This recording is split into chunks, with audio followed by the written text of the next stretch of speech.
Good evening, everybody.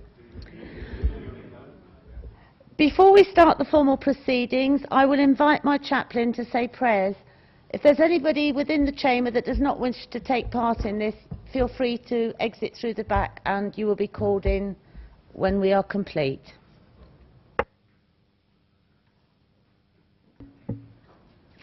Let's pray together.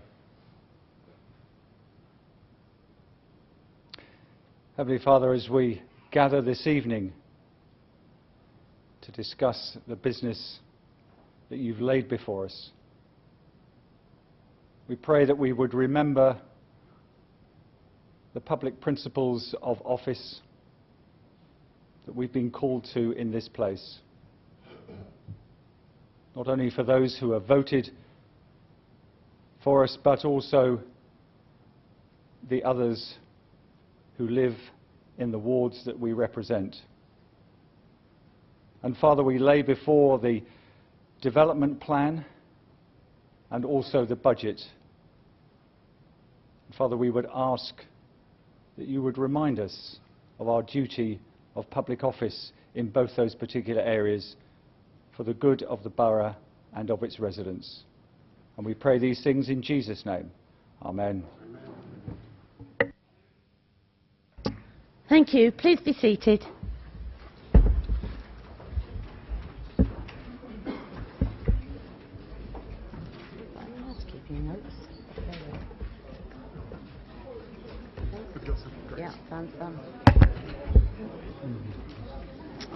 Right, we'll just go through a little bit of housekeeping. There are no fire alarms scheduled for this evening. Therefore, if the fire alarm sounds, please evacuate the building immediately. The fire exit is located at the rear of this room. Go down the stairs and meet in the War Memorial Park. Please also note that this meeting is being webcast live on the internet. And could I please ask you to switch your phones off or turn them to silent? Right, we turn to the formal agenda. Item 1, apologies for absence. Thank you, Madam Mayor. Councillor Gary Watts. Councillor Mrs Reid. Thank you, Madam Mayor. Cllr Reid Mrs. Councillor Tilbury. Councillor Tomlin. Thank you. Do we have any declarations of interest? No. We move on to the minutes of the council meeting held on the 10th of December. I've been made aware of one error. Councillor Mrs Bean was marked as present and absent. Apologies for that, but we believe you were absent. Yes, thank you. Everybody happy with the minutes that I signed them off? Agreed? Thank you. Move on to announcements. I have a number of announcements. First of all, I would like to welcome Rebecca Emmett, our new Executive Director of Borough Services, who is sitting on the end here. So, welcome. My carol service on 12th of December at St Michael's Church was well attended by the public and raised £407.97 in donations. So, well done to everybody who attended. My charity quiz raised over £1,000 for the charity appeal and again was very well attended and great fun was had by all. I would ask you to note that the Mayor protocol, with the Deputy Mayor being up for election in May, that the formal Mayor making and selection meeting will take place on 12th of May and the ceremonial Mayor making and reception will take place on 19th of May. The Mayor's charity concert will be held on Saturday the 5th of May at 7:30 at the Anvil, a night of all that jazz and sensational soul. Tickets are priced at a very reasonable £15 each, so please do come along and support it. It looks like being a very interesting, exciting evening. March, sorry. 5th of March. The Queen's 90th birthday will be a very special occasion, and here in Basingstoke-on-Deane we would like to join in with the celebrations. On Sunday the 24th of April, we'll be hosting a civic service at St Michael's Church. And I've also invited some of the borough's residents who will be turning 90 this year to join in for a special celebratory tea party after the service. And so far, 30 residents have come forward. It's quite an achievement. I would now like to invite the Deputy Leader, Councillor Cllr Reid, to make a short statement regarding today's article in the Basingstoke Gazette about the Joshua Tree. Please note that this is an announcement and there will be no questions or debate. Thank you, Madam Mayor. Thank you very much. I'm very grateful to you for allowing me this opportunity to speak on this and provide clarification on what is such an important issue, I think, to all of us. Many members will have seen the article in the Gazette today which suggested that the Joshua Tree will be closing in March and that vulnerable families will be evicted. I want to make it absolutely and totally clear that this article is completely untrue. The Joshua Tree is absolutely not closing, and absolutely no one is being evicted or indeed being asked to leave or move on until they are absolutely ready to move on to further less supported accommodation. Member colleagues will of course be very familiar with the huge efforts of Basingstoke and Deane and with officers and councillors to retain the vital provision of the Joshua Tree as temporary accommodation for homeless families. Through our partnership work with Sovereign, this provision remains and the Joshua Tree remains open and will very much continue to function as a shining example of temporary accommodation provision, and is very much part of our strategy for dealing with homelessness and vulnerably housed people. The statement that the residents in question have not received any support from Basingstoke and Deane, and the article is also completely untrue. They have been in contact with housing officers in the last week. I have here copies of the letter which Sovereign sent out to all residents in Joshua Tree. There's a letter here, and there's also a frequently asked questions sheet here, and the very first statement on here is, will I have to leave the service at the end of March? And the answer is no. And that's quite clear, even though this actually appears in the photograph in the paper. I'm greatly troubled this article was published and is so factually incorrect. It has needlessly spread alarm and concern to vulnerable residents and vulnerable people. Our comms team are working with the Gazette to produce a retraction next week. I'm also concerned there are newsagents boards around the town with this as a headline, and I would ask also the Gazette remedies this too. We and Sovereign are now in the position of having to undertake remedial work to ensure that the residents of the Joshua Tree are supported and reassured that they are not facing eviction.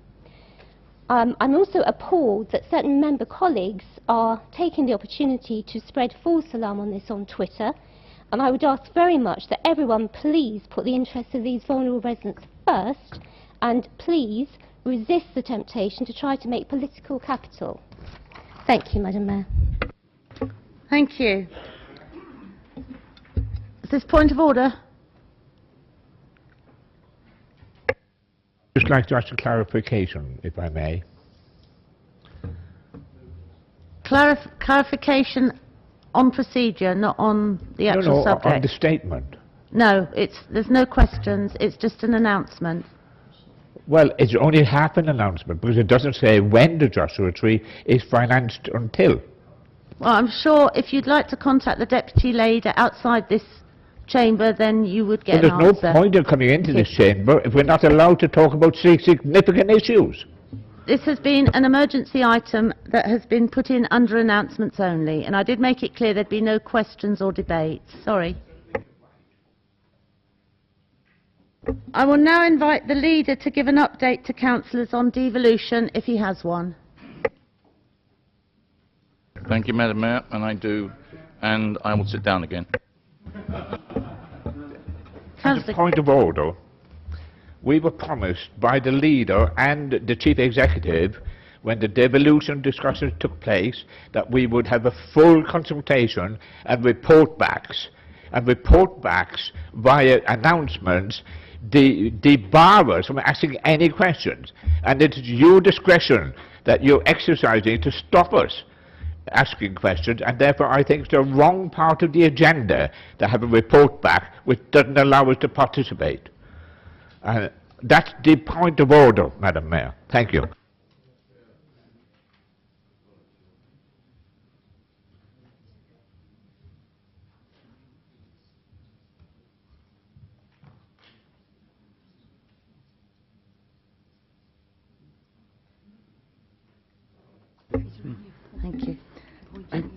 The leader is actually giving an update. There are no decisions to be made at this point in time. As soon as a decision has to be made, then there will be a report produced and it will be up for discussion. I will now invite the leader to give the update.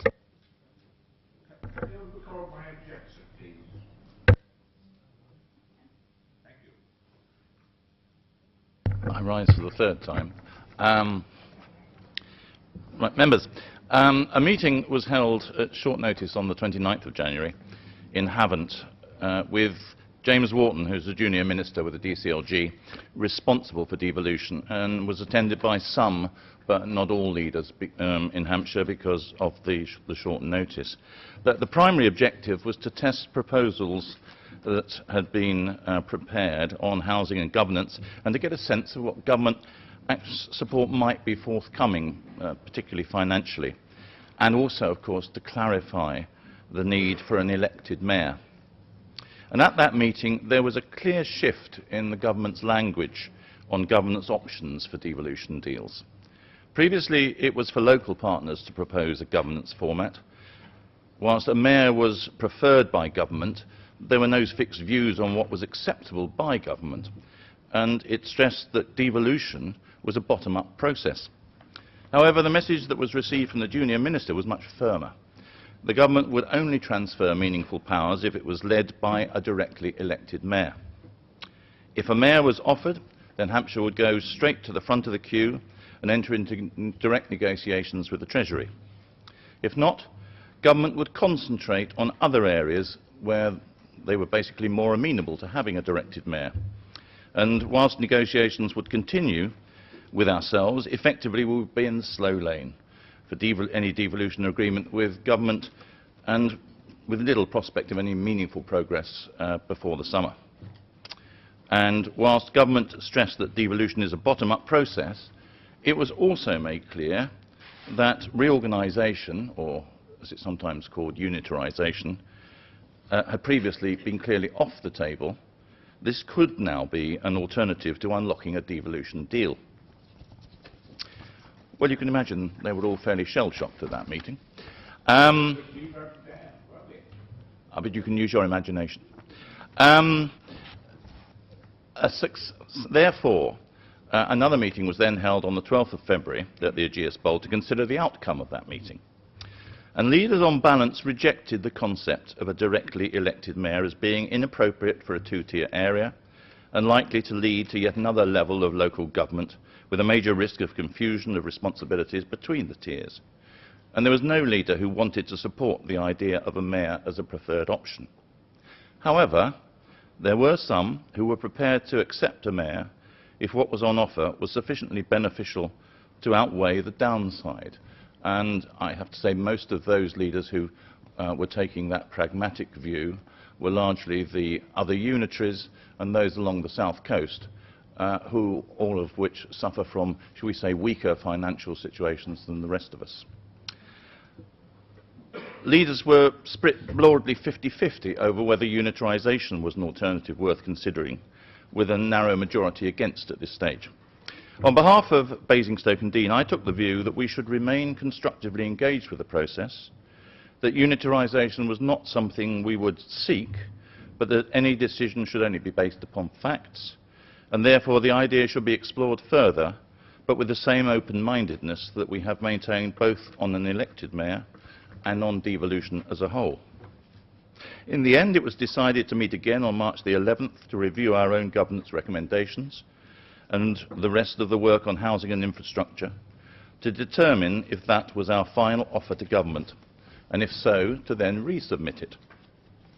On behalf of our borough, I made it clear that we would not put our name to anything further until key issues on the finance package were resolved, that there was substantial progress made on deeper devolution, and that we had reassurance that any deal would protect the financial standing of the borough in the long term and bring significant benefits for our residents. Any agreement to support a deal would be contingent upon council, that is our council, being able to consider the issue fully, but I would not put anything to council for decision until any proposal could be considered in the round and not piecemeal.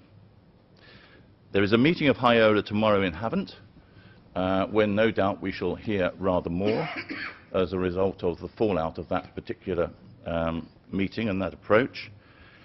We shall hear whether people's views have changed at all since the last time that we met, and no doubt people have been very busy talking amongst themselves about what alternatives might be a possibility. But a further meeting is scheduled in Basingstoke, funnily enough, but being hosted by the LEP and not by ourselves, on the 11th of March. And following that, and meeting tomorrow, I will of course report back to Council at our next meeting on the 31st of the month. Thank you, Madam Mayor. Thank you. I would remind members they are at liberty to submit questions for full council, but we haven't received any. But as I said before, well, there hasn't been a report yet. Madam Mayor, point of clarification of yourself and the Chief Executive.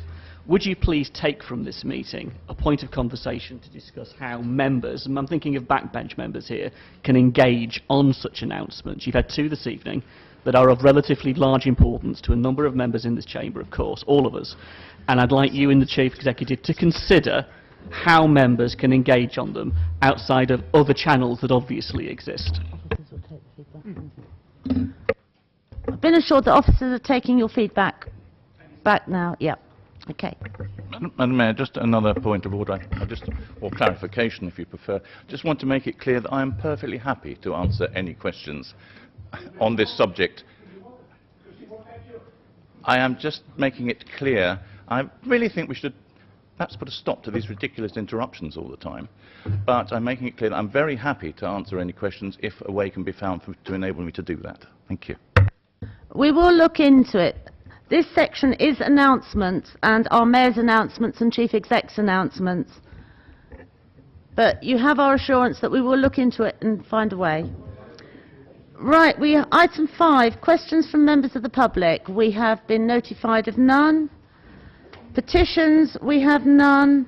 Item 7, resignations and appointments. To receive resignations from committees. Any? No resignations from committees. Receive resignations from outside bodies and to make reappointments and fill any existing vacancies. Cllr Harvey. Thank you, Madam Mayor. For the Basingstoke Musical Festival, I would like to nominate Chris Connor. Is that seconded? It's moved and seconded. All those in favour? Yeah, that's approved. Any others? No.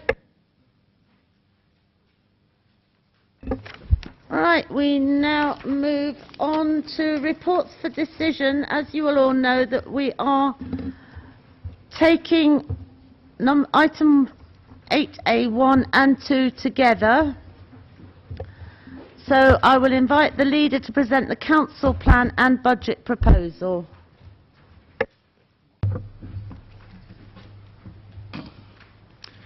Thank you, Madam Mayor. I'm indebted to the author Bill Bryson for this insight into the trials and tribulations of local government. He writes, in 2005, a certain district council, which shall remain nameless for the purposes of this speech, formed a regeneration task force with a goal of bringing £500 million of investment to their town. As it became clear that nothing on that scale would ever be forthcoming, the target was quietly reduced, first to 100 million and then to 25 million. But sadly, these proved too ambitious. Eventually, it was decided that a more realistic target was a sum of about 0. And when it was realised that that goal had already been reached, the task force was wound up, its work complete. Now, as far as one can tell, all the authority is doing is just keeping things ticking over, like a patient on life support. I quote this not to gloat or to criticise the efforts of another council, but as a very good reminder of just how fortunate we are in Basingstoke and Deane compared with many other authorities. Because of the vision of our predecessors and our history in embracing growth, we have developed from a small market town to a regional centre with excellent commercial areas, shopping, sports and recreational facilities, still set in some of the most beautiful countryside in England. And I'm incredibly proud to be part of a borough where we continue to have one of the highest levels of GVA in the south, placing us alongside towns and cities significantly bigger than we are, with a higher rate of business startups, and despite a deep and prolonged recession, our unemployment rate has stayed well below that of the south east and has fallen further still in the last few months. Compared with most other authorities, we have finances which are robust, albeit under pressure, but we still have one of the lowest council taxes in the country. And despite calls to spend our reserves on all sorts of short-term projects, we still have substantial resources which make us highly attractive when it comes to seeking investment and development partners for the long term. Most importantly of all, we have opportunity. We have the location, we have the connectivity, we have the economic foundations upon which controlled, sustainable growth can be achieved. And because of those factors, we have realistic expectations that we can attract the funding necessary to deliver that growth from government and from the private sector, evidenced already by the 27 million allocated via the LEP for road improvements around the borough. Far from being a patient on life support, Basingstoke and Deane is very much alive and kicking. What is important now is that we have the ambition and the determination to grasp those opportunities. We owe it to the generations that will follow to lay down the foundations for controlled, sustainable growth that will create a borough where the aspirations of our residents can be met for quality housing, readily available in thriving communities, supported by well-paid, interesting jobs, with high standards of healthcare and educational provision for the families, and top-quality leisure and sporting facilities for weekends. And we are moving at pace on all these fronts. In the next few weeks, I think that the vast majority of us, at least, will all hope that we receive a positive response from the inspector on our local plan submission. Councillor Raffel and our officers have done a sterling job in getting us to this stage, and the plan will clearly put us in place the blueprint for the spatial development of the borough over the coming years. A key part of implementing that plan will be the way that we develop Manydown. It must be developed in a way that creates somewhere where any of us would be proud to live, where people can get their foot on the housing ladder and then see their aspirations realised to climb up that ladder as their family circumstances progress. And then, as they enter the later years of their life, to also make it possible to find somewhere where they can adjust their way of living to reflect their changing needs without moving away from family and friends. Manydown will need to encompass all these aspects, ensuring at the same time that it includes provision for all sections of our community. I expect to see that the result of all this work will see a first planning application brought forward in the early part of next year, if not before, followed by the appointment of development partners who will bring in both finance, but most importantly, expertise in place building of the highest order. This borough deserves only the best, and we are not just going to tick along making do. Similarly, at Basingview, I expect to see extensive progress in its regeneration in the coming years. We have already come a long way with the arrival of both John Lewis and Waitrose and of Network Rail's facility, both of which opened only a few months ago. Now we have the designation of Basingview as an enterprise zone from 2017, providing strong financial incentives for businesses to locate to the area. And that goes along with the retention of business rates for the next 25 years to generate funds to further enhance the commercial attractiveness of the surrounding area. Momentum is building, and detailed proposals will be brought forward in the coming months for a series of initiatives that will transform the look and feel of Basingview. And that is exactly what is planned for the leisure park, an expansion and transformation into something that will be unique as a leisure offering. Existing leisure facilities will be renewed and new ones added, doubling the space devoted to these activities, whilst the role of shopping as a leisure experience will be recognised by the creation of a design outlet village to complement the active leisure facilities. By doing this, we will provide a broad spectrum of choice for our residents and for the wider region, at the same time creating new jobs and increased prosperity in the borough. Now, of course, we have to ensure that all the necessary procedures are followed, planning requirements are properly met, particularly in terms of access, and on the impact on other parts of the borough, to ensure that the new leisure park complements and does not detract from other facilities. This is normal due diligence. Most importantly, though, of all, that there has to be engagement with our residents to make sure that what is included in the plan is what they will want to use in the future. But we do now have an exciting vision for our residents of a leisure park to which few boroughs could aspire and which even fewer could deliver. On all three sites, on Manydown, on Basingview and the leisure park, Councillor Isaac and his property team are taking the positive actions to transform ideas into reality. It's a major undertaking in anyone's book, but one that only a borough and a council in good health could undertake. And we need to bring the same quality of vision and aspiration to Basingstoke town centre, and in particular to the top of the town. This is a more difficult problem because most of the properties are not in our hands, and other major players are involved. But very positive steps have been made already with the decision to create the Business Improvement District. And the programme of activities that has been running throughout the year is beginning to provide a new vitality for the area. But there is still much to do. At some point, we're going to have to grasp the nettle of a major regeneration of the top of town area and a review of the configuration of the town centre as a whole to make it more user-friendly and to attract more business. That will inevitably mean change, and quite possibly radical change, which may well be unpopular with some. But we cannot ignore the problem. We cannot leave the top of the town as a patient on life support. We have already published outlines, concepts which were well received at the time, and during the course of the coming year we will bring forward draft plans for discussion to tackle the fundamental issues of making the town centre the vibrant place we all want it to be. But in the midst of all these regeneration opportunities, we have to recognise that there are sections of our community who will need more help than others in achieving a satisfactory quality of life. A key part of that quality of life is housing, and the new local plan will commit us to providing a range of affordable housing across the borough.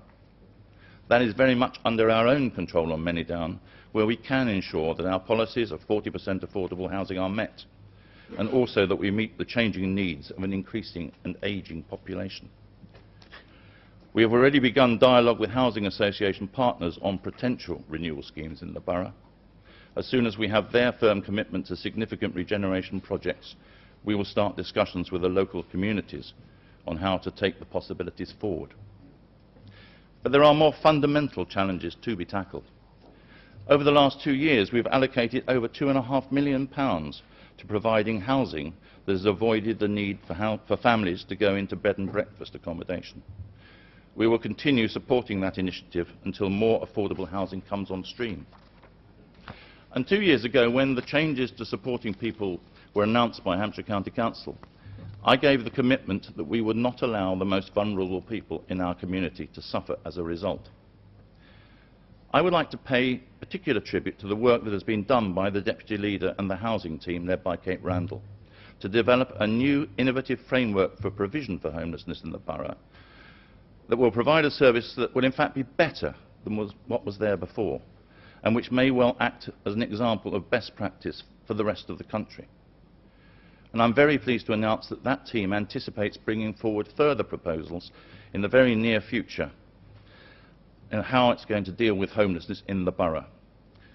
We will be continuing to provide the financial support the team needs to carry out their essential work. Now, of course, the most effective way to help people to avoid homelessness or to escape from welfare dependency is through education and training to enable them to realise their aspirations and make the most of the employment opportunities that our other initiatives will bring. Education is not directly a responsibility of this council, but we do have a responsibility for the general well-being of the borough. And there are many good education initiatives already taking place at all levels. But there are also areas of weak performance and gaps in education provision that need to be filled. The problem is that no one has overall responsibility for providing a coherent strategy from preschool through to higher education and into the world of work. It is my intention that we will provide the leadership to create this strategy through a joint commission with partners aimed at making the borough a beacon for educational achievement and lifelong learning. Initial discussions with some partners have already begun and very positive responses received. We will continue those preliminary discussions before bringing forward proposals to committee on a potential way forward. Creating the bricks and mortar and the infrastructure for the borough into the second half of the 21st century is one thing, but improving everyone's life chances is equally, if not more, important. And health is also a crucial aspect in promoting life's chances. Again, something for which the borough is not directly responsible, but in which we have a strong interest, as we often have to pick up the pieces if health provision fails. Indeed, a recent report by the well-respected King's Fund recommends a number of ways in which district councils could and should become more involved in health matters for the benefit of residents. Councillor Mrs Ostleton has been assiduous in her efforts to promote good joint working in a number of areas, for instance on dementia, banning smoking near or in children's play areas, tackling some of the health inequalities in our borough, and looking at loneliness and isolation of the elderly. Her drive and determination is going to be much missed when sadly she leaves the council in May. But in this debate last year, I also gave the commitment that as and when a decision was made on the location of the proposed critical health hospital with its accompanying cancer unit, we would bring forward proposals for the council to support the provision of the cancer unit, and I was very grateful for the support from all parties that that proposal received. A year on, and planning permission has been granted, but there is still no agreement within the NHS over whether the projects will go ahead. Instead, we are due yet another review from the CCG on health provision, despite already having had years to consider the issue, effectively kicking the subject into the long grass for months to come. We've met with them, we have offered to be involved, we've offered to provide help and support, and we've indicated the potential that we might wish to invest in health provision, as we have done in the past, for instance at the South Ham surgery. But 5 months on, even a snail will be embarrassed at the speed of progress. Now let me make it clear that our offer to support the cancer unit and to engage in the review on broader health provision still stands. But it is impossible to avoid the impression that wherever the cause may lie, the dithering and infighting within the NHS is letting down the people of Basingstoke and Deane badly. It is our residents who quite literally could suffer as a result. This has got to stop. The NHS has got to get its act together and recognise it has a broader responsibility than just its own clinical concerns. A clear plan must be agreed soon, to which all parts of the community have contributed, not just unelected health professionals, and a plan that shares the same ambition and aspiration to have the very highest standards in healthcare that we expect for all other aspects of the way of life in our borough.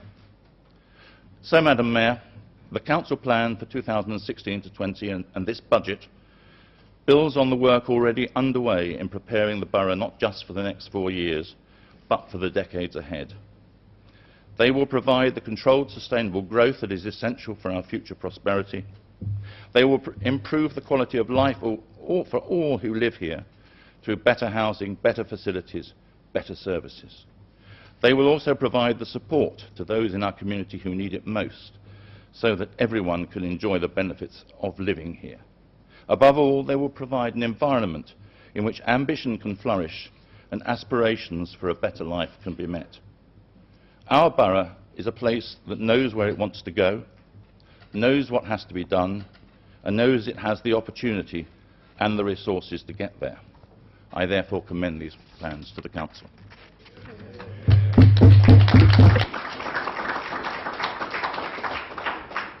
Thank you. Now I invite the leader of the Labour group to make a speech. Thank you, Madam Mayor. There is no doubt that Basingstoke is an amazing place to live, and we are proud of our borough, and we are positive about the future of Basingstoke and Deane.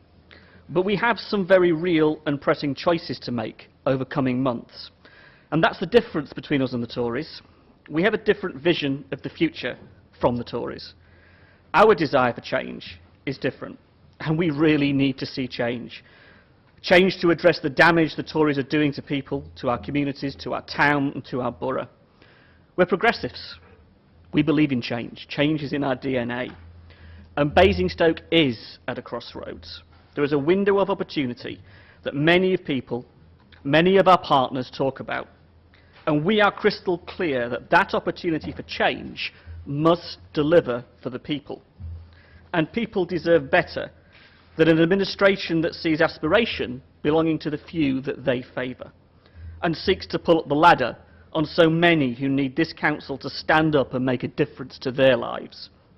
We are deeply concerned about the political management of this council's property portfolio, and there are serious questions that need answering, both in terms of probity, but also critically, in whose interests is the property portfolio of this council being run.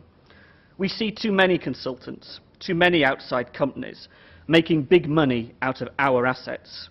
There is a dangerous relationship that has developed between parts of the property industry and the executive of this council. The land and buildings put in trust by the councillors that came before us is a huge responsibility that we do not take lightly. And I know most people in this chamber respect that responsibility. Our duty is to hold those in the executive to account, and we will do all we can to make sure we protect the people's interests over the current approach of the executive, which appears to put consultants and private companies' interests first. Of course we want investment, we want partnerships, but we want a level playing field, one that is transparent, and above all, one that delivers for the people of our borough. We say this directly. Councillor Isaac should not be leading this council's property portfolio. We do not support privatisation or the outsourcing of services. And while the word commissioning has now been replaced by transformation, we see the same agenda being rolled out of devaluing public services and promoting a private is best culture. We don't want hedge funds or private sources of finance underpinning this council's future and moving in on the people's assets. It's these assets that have kept Basingstoke afloat through tough times. They are the legacy of sound political management from all colours of administration that have gone before, and we do not want to see them squandered at the altar of a few people making a quick profit. If people and companies want to invest in Basingstoke, then we welcome that.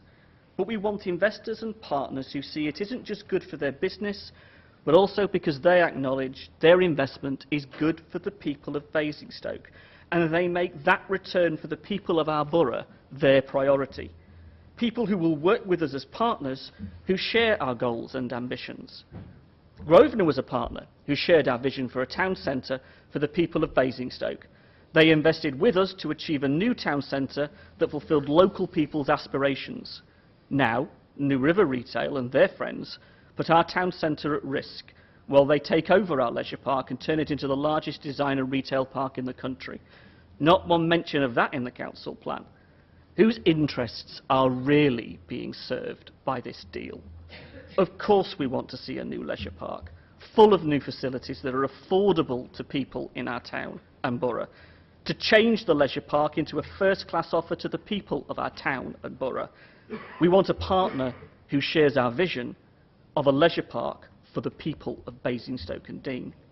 We know that New River Retail were the only bidders, and legally there are some serious questions over the procurement process and the way that the council has conducted itself. Who are the Tories really running this council for?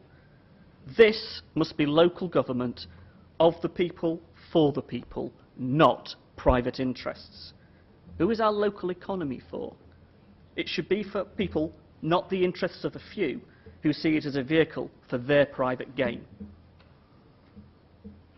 And we need to reconnect this council with people's genuine aspirations and needs.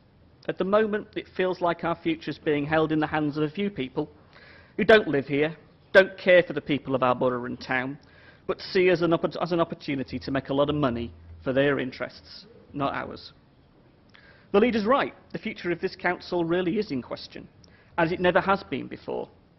We want to see excellent council services with excellent public servants, paid well, supported well, and enthused to use their professionalism to help us deliver the agenda we set, working alongside our town's private and other public sector organisations, but on an equal and respectful playing field.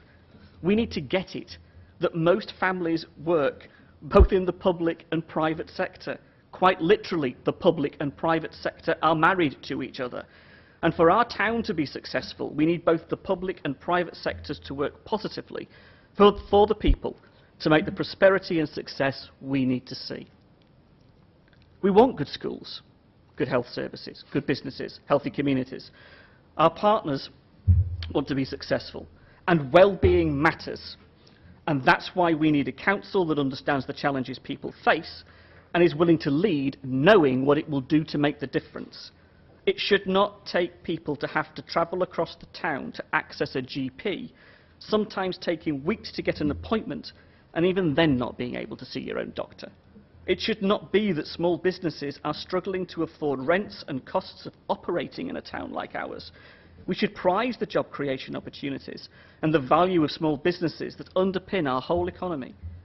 We should not see a postcode lottery of education, where schools in our town are up and down the league tables constantly and unjustly compared. The life chances of our young people are shaped more than anything else by where they are born. Fact. The leaders' words on education are fine, but we need that opportunity to be seen, and success and progress to be seen shared by all communities throughout our town and borough. When we talk of success and prosperity, of growth, we should ask ourselves, who benefits? I'm proud of our town. I'm proud of the entrepreneurs, the nurses, the teachers, the doctors, our staff. I'm proud of the people of our town, and they deserve better. A better Basingstoke that addresses their issues, wants and needs. This cannot be a can't-do conversation about our council isn't responsible for these things, and so it has nothing to do with us, or that's a job for Hampshire or someone else.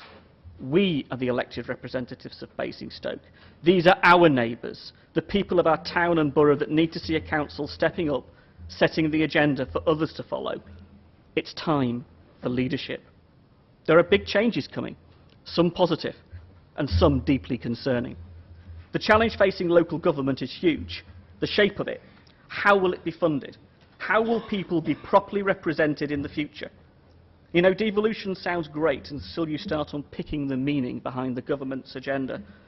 For Osborne, it's about devolving cuts and also the blame for them. And no, we do not want an elected mayor. But we do want localism that means something to people in our borough. The much lauded localism, set as the underpinning driving agenda of the Tories less than 6 years ago, is dead. Top-down planning, top-down housing is back with a vengeance. And the old Nicholas Ridley quote still applies. Send me your plans and I will send you my inspectors.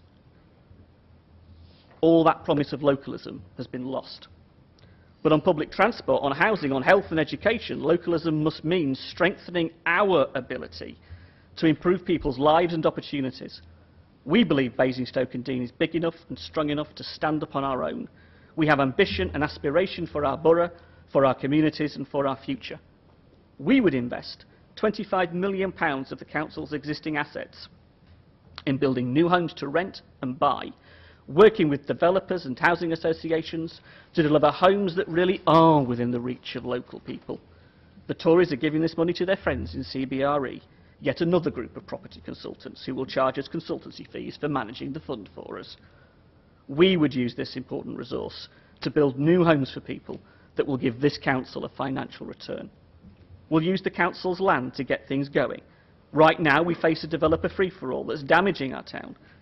You know, we've spoken to so many people who are sofa surfing, still living at home, that want to get a start on the housing ladder, and we see so much need in increasing homelessness. As housing becomes beyond the means of so many people, there is a need to build truly affordable housing to rent and buy in Basingstoke, and the council can make a difference. A key question is, who are we actually building the thousands of homes planned in the local plan for? And we shouldn't underestimate the damage. the damage the Tory government are doing to people. The benefit cap. The benefit cap of £20,000 will hit low-paid households in Basingstoke very hard. Some of the figures that Sentinel and Sovereign have been talking about are truly shocking. Thousands of pounds wiped off of people's household incomes. The Tories are creating inequality and poverty. They are showing their true colours by hammering the low-paid. Most households in Basingstoke are working, and many need support to top up low wages to pay the rent. Our housing association partners tell us that evictions will rise and arrears will increase and people will face a real struggle. We know from the CAB that debt is a real issue from many households in Basingstoke. Households that earn combined, including all the earners in the house, over £30,000 a year, will now be expected to pay market rents at a time in our town when private rents are increasing dramatically. The problem is that the Tories aren't building socially rented homes anymore, or any homes for that matter, which are truly within the reach of local people on low incomes. They aren't even building homes for people on middle incomes. The majority of socially rented homes we've seen built in the recent couple of years have come from our partners and from Labour councillors working in our wards. The bottom line is that this Tory administration, like its national government, want to see the end of socially rented housing. The Tory starter homes will be out of reach for those in need of affordable housing in the majority of council areas in this country, including Basingstoke. The Local Government Association has published research which shows that starter homes would be unaffordable to all those in need of affordable housing in 220 areas, or 67% of the country. Research by Savills shows that government starter homes, which are sold at a 20% discount on market value, would be out of reach to 90% of people in 80% of all the areas. According to Shelter, to afford a starter home at average lending ratios in England, you need an income of £50,000 and a deposit of £40,000. The kind of division the Tories are creating in Basingstoke is where people on low and middle incomes get carved out of the housing market and are left stranded in the private rented sector that's bloated, where we give huge sums of money of housing benefit to private landlords who keep their rents high and their standards low. Basingstoke deserves a better housing strategy from this council. That was the message, loud and clear, from our housing professionals and the housing consultation events these last week. And that was a message from our LEP. But of course, the consultation on the new housing strategy has been set up to give the Tories the answer they always wanted all along. The questions are leading, and you've constructed a questionnaire as a stitch-up to justify your own preconceived conclusions. When it comes to the economy, we want skilled work that pays a living wage, a real living wage. We would promote employers who invest in their workforce. We want successful small businesses that are supported to grow in our town. We want a strong, growing local economy that sees prosperity shared by all communities. We also want to work with BCOT to increase the amount of paid apprenticeships that are available. We want to increase the amount of medium-sized business units to help small enterprise grow into being bigger businesses and stay in Basingstoke. We want to see new businesses back to develop, innovate and succeed. We want low-tech, high-tech, new-tech, cutting-edge businesses that put Basingstoke on the map for entrepreneurial talent. But it's worrying, isn't it, that AWE have announced that 500 jobs will be cut from its sites in Aldermaston and Berkeley, that the Hampshire Fire and Rescue Service has announced over 200 firefighting positions could be under threat because of cuts in the next 4 years, that the energy firm SSE has announced it will be moving its offices in Winchester Road to a new building in Reading, meaning 600 members of staff will have to commute to Reading or lose their jobs. We need an inward investment strategy that means something on skilled jobs and attracting first-class employers, because Basingstoke deserves better than simply more low-paid retail jobs. And we should be proud that many major firms, international firms like Sony, Thales, Fujitsu and Lilly, chose Basingstoke as their base of operations in Europe. Proud of our successful place trading with Europe and the thousands of jobs in our town and borough which are reliant on our place in Europe. There are many arguments about the European Union that will be debated vigorously. Make no mistake about that. The economic facts, however, are clear. Basingstoke is better because we are a part of Europe.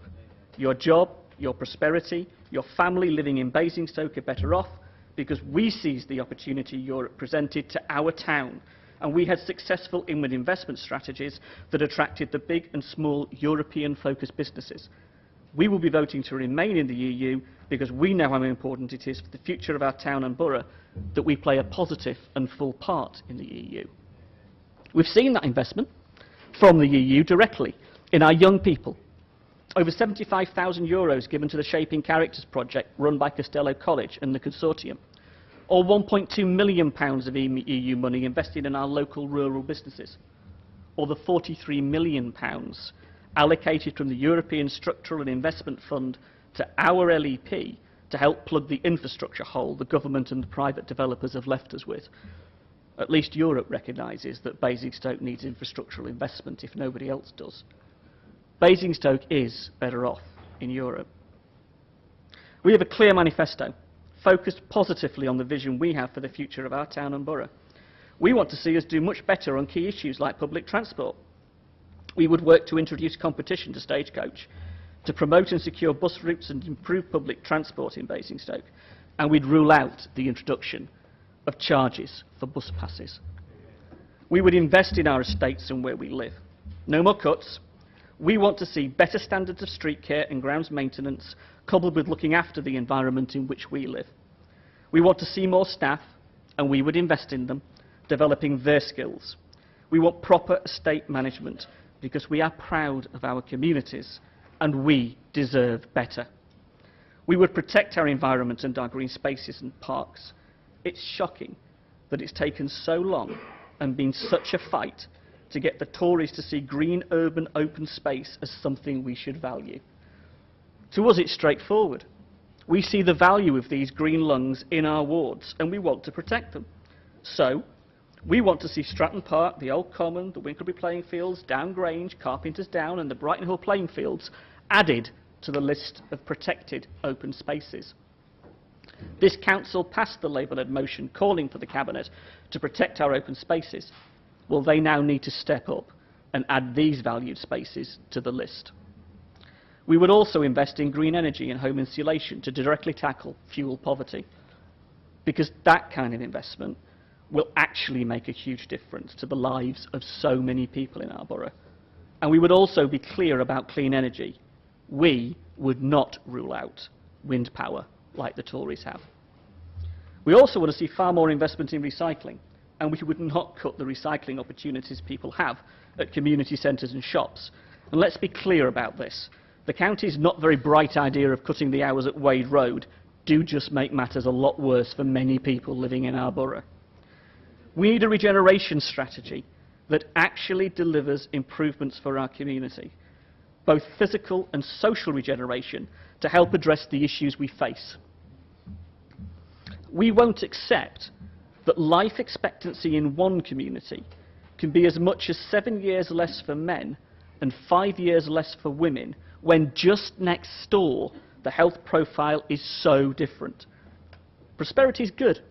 We all want prosperity, but only if it is shared by all. The inequalities we see growing in our town must be addressed directly and with real vigour. Child poverty is rising, low wages are having a direct impact on people's lives, and health and education inequality are real and tangible. As our population gets older, the way we treat and look after older people needs a fundamental review. We see the social care budget being hammered by the Tories, and we are absolutely clear that we need to see health and social care brought together in a way that underpins the values of the National Health Service in public hands, delivering for people in our communities. We do not accept that this growing level of inequality has to be so. We do not accept the Tory approach that promotes inequality and division and looks after just a few. We are about the future prosperity of everyone. And we want to see a real focus on people and frontline services that help people's lives, help improve their lives. We wouldn't spend £500,000 on a new council computer system when frontline services like street care need to see that investment. We wouldn't spend 12 grand on an extra copy of the council magazine just to turn out Tory propaganda. Since 2010, the amount that the council spends on advertising and marketing has increased by over 50%. We wouldn't squeeze the top of town market traders with new and above inflation charges. We actually want to see the top of town thrive. We wouldn't spend £500,000 on transport consultants to plug the hole in the local plan's infrastructure delivery plan when developers won't step up and pay their fair share. Yet again, it's the taxpayers that are being left picking up the bill for developers. And we shouldn't increase football pitch charges for juniors by more than the increase for adults. That's kicking youth football, and it's a straight red card from us. We wouldn't increase, yet again, the bulky waste charges. When the Tories took over the council, bulky household waste standard charge was £10 and the concessionary charge was £0. Every year since 2008, the Tories have increased the charges.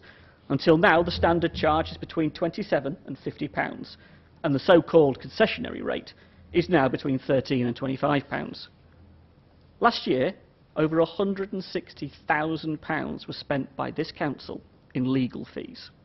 Over £1 million was lost defending undefendable planning appeals because the Tories don't have a 5-year housing land supply and developers can ride roughshod over our communities. And we wouldn't have launched a commissioning programme wasting £250,000 of taxpayers' money delivering just one of its objectives. For years we've had to sit and listen to the Tories crowing about not putting up council tax. Now their government have hammered local government so much that guess what? They're putting up council tax, but they're also making cuts. The cuts are still coming. Last year, we were accused of scaremongering over the closure of children's centres. Well, today, Hampshire has announced its plans to consult on closing 10 children's centres throughout Basingstoke. 11 now, 10 gone, 1 left. They've killed the Sure Start programme, and now they're consulting on closing the rest of our children's centres. But people also face an increase in their council tax bills.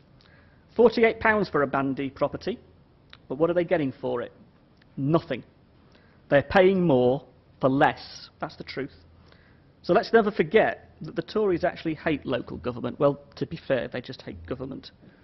Local Government Association Chairman, Gary Porter, a Conservative peer, described his own government's approach to local government as a tragic missed opportunity to protect the services that bind our communities together, improve people's quality of life and protect the most vulnerable.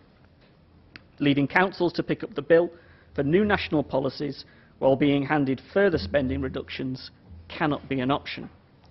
Enormous pressure will be heaped on already stretched local services if the government fails to fully assess the impact of these unfunded cost burdens when making its spending decisions for the next 5 years. Vital services such as caring for the elderly, protecting children, collecting bins, filling potholes and maintaining our parks and green spaces will simply struggle to continue at current levels. Never let it be said, I don't agree with a Tory. I agree with Lord Porter. There are big choices to be made, and it is about the vision and leadership to make the right ones that mean everyone in our town and borough can enjoy the opportunity, aspiration and prosperity we see created, that those in need are genuinely supported, and that the choices we make do not pit one group against another, that we recognise that we are stronger when we stand together as a street, a community, as our villages and towns in this borough of which we are all proud. Our politics must be of the people for the people. It needs to be about their interests. The people of Basingstoke and Deane deserve better.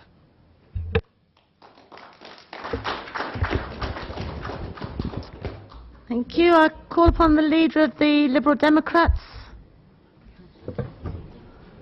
I think Councillor Keating's Councillor working to his own Keating, agenda, is as this a- always. Is that right? Oh, it's very kind of you. Thank you, Madam Mayor. I appreciate that this year the Council faces significant financial challenges, a result of further cuts by central government. If the Conservatives are looking for sympathy, a shoulder to cry on, I want them to know I'm not available. After all, it's the same Conservatives moaning about the cuts now that spent last May campaigning for them. However, I do hope to highlight some of the local decision-making that's created the tough environment our residents are forced to suffer. Now, Madam Mayor, every year I try and change it slightly, and this year is no different.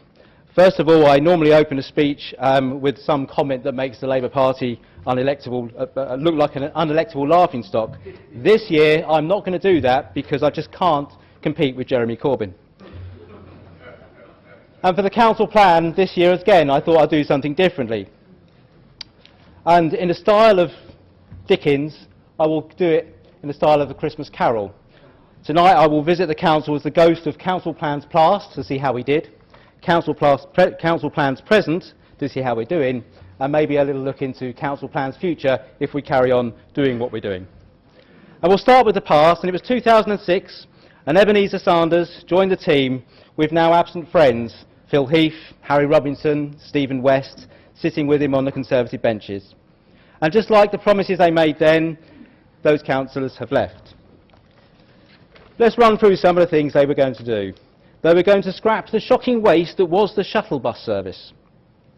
But in the end, they've kept them as a vital part of our public transport infrastructure. It turns out they were very wrong about that. Those of us old enough will remember that tearing up the humps in Pack Lane was an absolute priority, until they consulted residents and found out they were wrong again. I don't know whether anyone else has seen the fleet of yellow school buses we were promised. I don't seem to see them in my area. The chain of dropping youth centres they promised has missed an entire generation and look less likely now than they did 10 years ago. And who can remember the shame and embarrassment of this borough being ranked 194th in the Recycling League table? The Tories promised to change it, and they have. We've now achieved 383rd in the league table, dropping nearly 200 spaces. At least they have protected one group from austerity. They promised to cut spending on consultants, and yet it's more than doubled. And who remembers this great line? Not a penny of public money will be spent on promoting Manydown. How's that one going? I also remember, we will cut fees for bulky waste collection. You've let that one slip, but only a big bit. Looking at past compliance with council plans, there seems little point value in dwelling on the current one.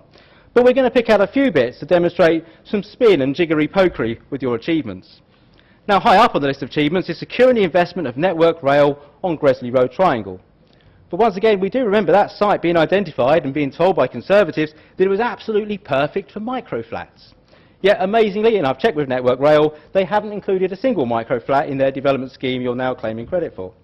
Far from being a Tory success, it was just a lucky failure.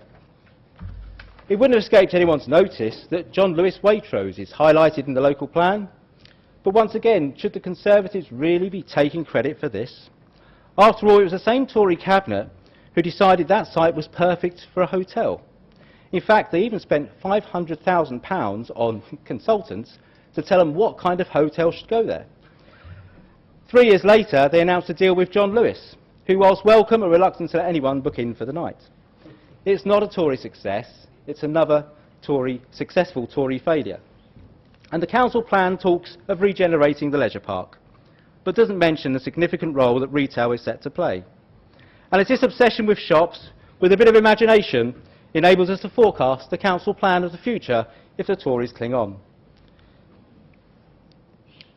If the ghost of the council plan past and the council plan current was a bit miserable, I hope the council plan future cheers you up a bit more.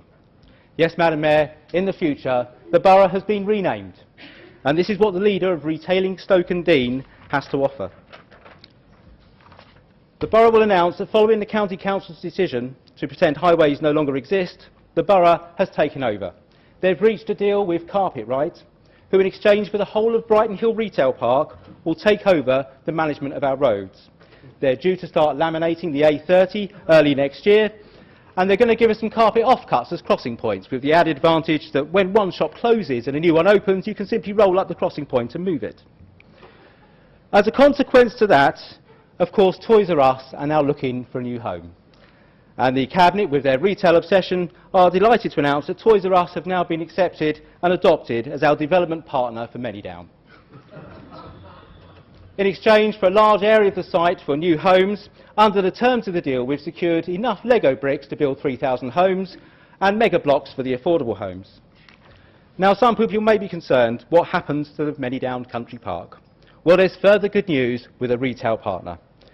The council have said they always wanted residents to be able to shape the country park, And thanks to a deal with Hobbycraft, who have taken over half the site, we've got enough plasticine to let the residents do exactly just that. In further good news, the problems of getting a hotel provider on the leisure park site have solved themselves, because the council have announced a deal with Benson's for Beds, who are opening their first ever 24/7 store on the leisure park. It's a great deal. It costs £30 to stay the night, and if you sleep well, you can buy the bed in the morning. Unfortunately, they don't offer breakfast, but of course this is retailing Stoke and Dean Borough Council, and you're never more than 400 yards from a council-owned Costa Coffee. So how did one of the biggest and best resourced councils become so dependent on the private sector? Why is the agenda shaped not by residents, but by what investors want?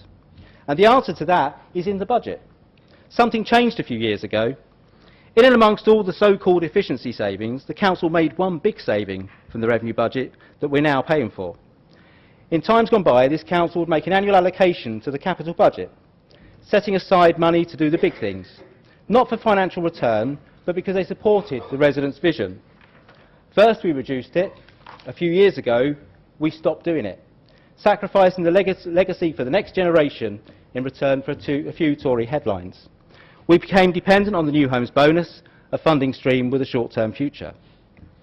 That means rather than deciding what our residents want the leisure park to look like and other things, we are forced to compromise, to accept the investor's vision and sell it to the public. If you look at the council's financial plans for the future, a £7.4 million deficit will be filled by £3.4 million cuts to services, as yet we don't know which ones, and a £3 million stolen from the next generation, a raid on reserves. Virtually nothing is planned from increasing the borough's revenue. And of course, it's not just the future that's been impacted upon. There is no hiding from the fact that frontline services are not what they once were. Balloons over Basingstoke was deflated for a new festival that bypasses many residents. Even a fireworks event that used to go out with a bang has just fizzled out completely. Money set aside for improved residential parking schemes remains largely unspent. We just simply don't have the in-house capacity to develop the schemes to spend it. Graffiti and fly tipping are no longer things the council finds, but rely on it being reported. It's important to have a bit of balance. There is some good things in the budget. We can continue to support some non-profitable bus routes. We are increasing funding for the borough's support for homeless people. However, all these actions are simply filling a void created by a Tory county council desperate to cut themselves out of relevance. Yet despite this, double devolution is being forgotten whilst the county council fight for more power over services they can cut. We could have been in a very different place. I've said for many years that cutting spending is not a long-term solution to the council's finances. You should never stop looking for savings, but eventually you will run out of cuts. Where the council has failed is generating additional revenue. 10 years ago, £8 million a year came from our financial investments. This has now dropped to £2 million. That's hardly the impression you get from the Conservative administration trying to sell itself as the safe guardians of the borough's finances. For too long, the administration sat back and did nothing, whilst the opportunity afforded to it from the generous cash balances it inherited was allowed to sit idle. For all those years, the green investment proposal put forward by the Liberal Democrats was ignored. Had we spent £20 million on green energy when the feed-in tariff was higher and 10% returns after depreciation was realistic, we'd be in a better position now, a £1.7 million a year better position.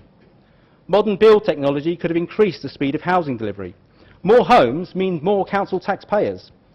Homes funded by the council when developers had problems accessing borrowing, we could have reaped the profits as a development partner as well. Only now the council is looking at these schemes, and in many cases the window of opportunity is closed or the view has become less rewarding. Green energy has been done by central government, but housing is a Tory fail. All house building has been slowed by the 5-year delay in the local plan and through lengthy and expensive appeals processes. As I say, less homes means less council tax revenue. Appeal costs means diminished reserves that need replenishment. As a result, fewer homes lead to a smaller tax return, a skill shortage as families have to live elsewhere. All these financial burdens could have been avoided had the Cabinet put the borough's need ahead of those Tory headlines. Residents face a council tax increase and further cuts to services with no indication where the axe will fall. This can't all be blamed on Tory central government. Much is down to this administration, which has forgotten its purpose, to serve the people of the borough.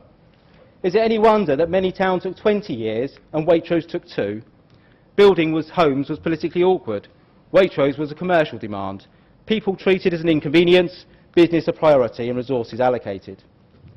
There's more examples of this. A few years ago, a motion was put forward to change the rules on petitions, so it would take less residents to shape the council agenda. Absolutely nothing happened. When Commerce wanted a voice through a business improvement district, it took 6 months, and the council even paid into it, because people are treated as an inconvenience, business a priority, and resources allocated accordingly.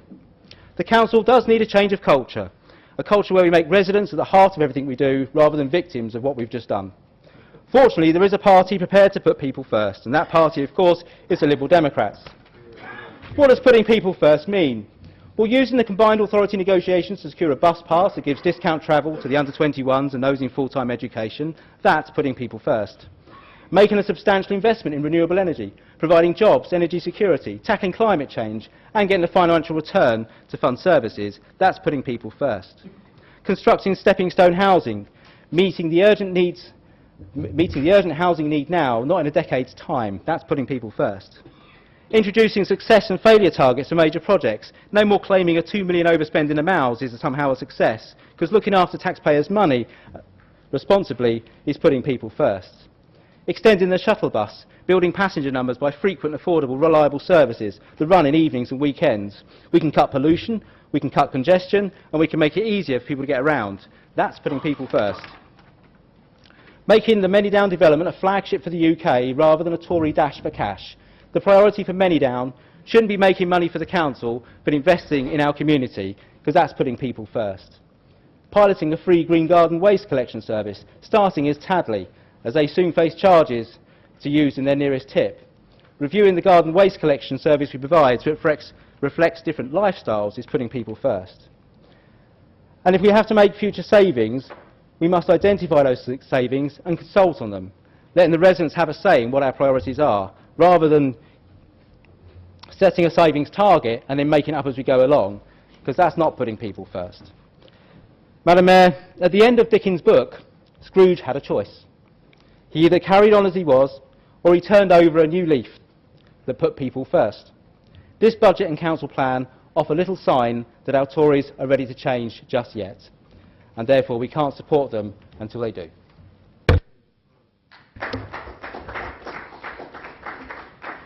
Thank you. I invite the Independent Forum Coordinator, and I believe this is going to be Councillor Tilbury this evening. Thank you, Mrs. Mayor. Yeah, not too much to say. By the time you've got to this stage, you've all heard just about everything, as we're invariably last. Yeah, obviously the charge, I can't add anyone thinks a lot of these charges are very sensible. The one I would draw out when I raised this at scrutiny is the commuted sums, 24% increase. Now, 2 years ago I raised this as an issue when we had a particular problem in an estate in Overton at Foxdown, where the residents had been landed with one of these management charges, which was largely driven by the fact that the developer avoided paying the commuted sums altogether because they thought they were too expensive, and we put them up twice since then by creating a management company to run the whole thing. Now, we're talking about a 2% increase tonight, which is a few pounds on the borough council tax. Well, the reality is for these people, they're paying a £200 charge for living in an area and having an area of grass cut which was barely the size of this blue carpet in the air. Myself and Councillor Phillimore had a meeting with a developer who's about to build a new estate in Overton of 120 houses. They want to go down the same route, and their argument is, oh, it's only £250. I mean, it makes our sort of council tax look insignificant. It's more than the council tax for the borough, the parish council, and possibly some of the other ones put together. And their argument is, well, it costs too much to pay the commuted sums. Well, we can just offload this onto the residents. It's not our problem.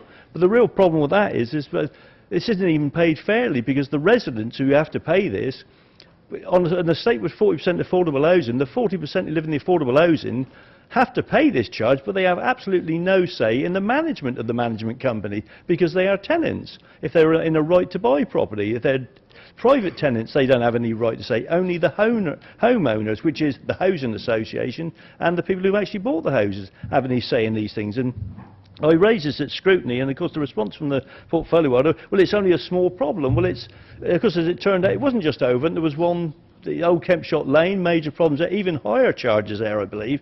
And this is, I was at DC the other night, a site was passed for 10 houses, I think it was in Pamber, which is saying, oh, well, don't worry, we'll deal with that through service charges. We'll set up a management company. These management companies cost thousands of pounds a year to run, to do for little benefit, to cut a small area of grass. This is a massive unnecessary charge purely because people are trying to avoid paying the council money. So increasing the community centres by 24% is just going to make this a whole lot worse. And the problem, we don't even realise the scale of this problem because it's happening all the time now, more and more. And these charges are being laid on people. And in the case of the Overton one, part of the thing that there was landed on them was for a public area of public open space, which had a large wall built on it, which actually started to fall down. So when I sent the enforcement people out there, they condemned it. It had to be replaced. Fortunately, they hadn't taken over running of the management company. Had they done so, that would have cost the residents, the 75 residents, £300,000 to replace this wall. And they would have had no choice in this. Fortunately, it was landed with a developer because they were still in control because the residents hadn't taken on this management company. But in the end, they don't have a choice. At some point, the developers who set them up can just walk away and leave it with them. It's legally binding. So putting up community centres is not a good idea. Many down.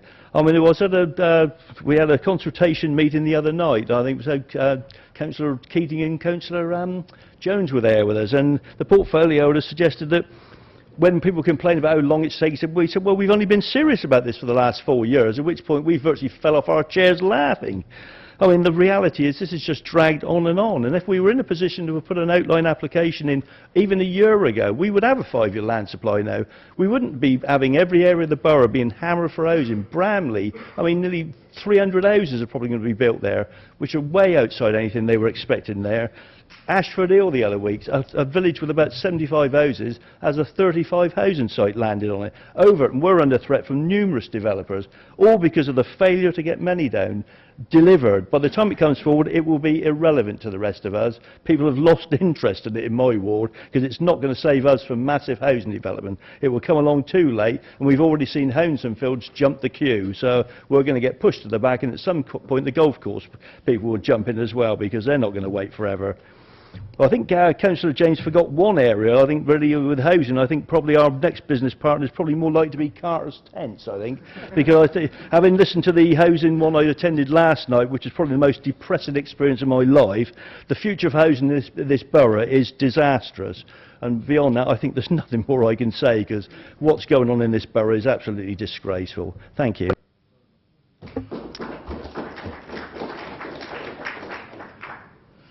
I now invite the leader to propose both the council plan and the budget.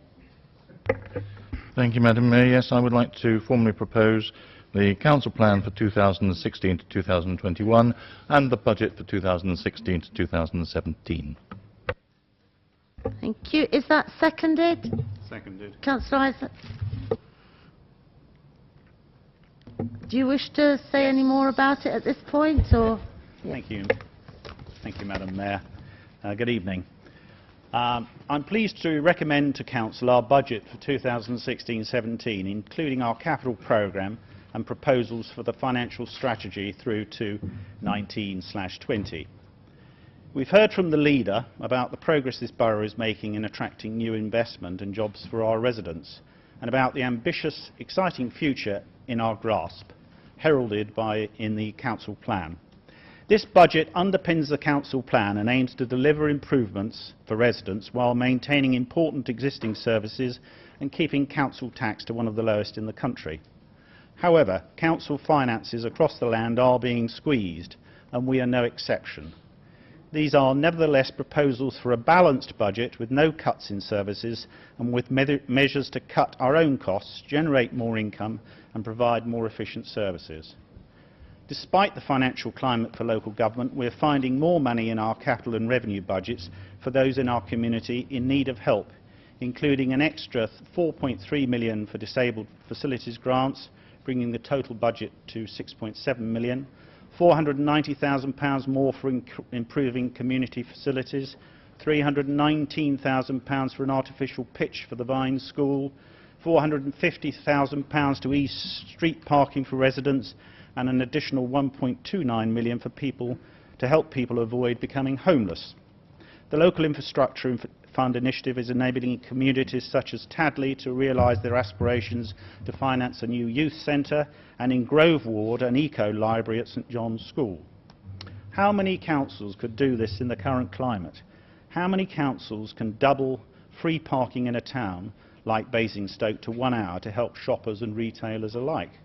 It is only because we manage our finances carefully and look long term that this council is able to buck the difficult trends and continue to invest and make Basingstoke a better place in which to live. Government rate support grant is continuing to decline, 36% less to 1.5 million for 16-17 and heading for zero by 1920. For the first time in 6 years we are recommending an increase in council tax. This is needed to balance the budget and protect services, and residents I have talked to understand and support it. Council tax will increase by just £1.98 per average household per year, less than the cost of half a pint of beer, and yield an extra £124,000 per annum of council revenue. Basingstoke and Deane will remain a low tax council. Looking ahead to 2020 and beyond, there are many uncertainties and challenges to our finances if we are to balance the books, maintain services and continue the ambitious capital programme that is modernising and transforming our borough. In requiring councils to contribute to reducing the nation's deficit, government is looking for us to be more financially independent. We are in a strong position to achieve this, providing the right formula is approved for retention of our business rates and stability emerges from the review of new homes bonus, currently payable for each new house built here. At 5.28 million this budget for this budget year, new homes bonus is important both to our revenue and capital budgets, and we need greater certainty to plan ahead. The uncertainty around local government finances, higher cost pressures, plus ongoing low returns on our money in the markets means that we must make provision for council tax increases across the MTFS period to 2020. Final decisions will need to be taken nearer the time. We have no borrowings. This may change as we embark upon important capital projects such as Manydown, the Leisure Park, Top of the Town and Basing View. Work on financing options is underway, but it is clear that there are limits to our own resources, prudential borrowing and risk profiles. 1 minute. And private sector partners will need to play a significant role. It is encouraging, therefore, that so many of them see Basingstoke as a great place to invest for the future and recognise that this council is a good partner, not taking the naive and unrealistic position on private business that the opposition leaders are obviously taking. This budget is a budget that demonstrates the resilience of this council's finances. It demonstrates our ability, even in difficult times, to use public money wisely on behalf of our residents to support the services, jobs, new homes and facilities that help make this borough such a great place and will provide the basis to realise our ambitions to make it even better tomorrow. I commend it to Council. Madam Mayor, could I just have leave to respond to some of the remarks made by the leader of the Labour Party about me? 10 seconds. Well, I think that's not fair. No, I think I've been named. Right, we're going to move into full debate now. Opening it up to the Chamber on both matters, and there is 5 minutes for each speaker. Is there a point of order? Or speakers? There's a speaker, Terry.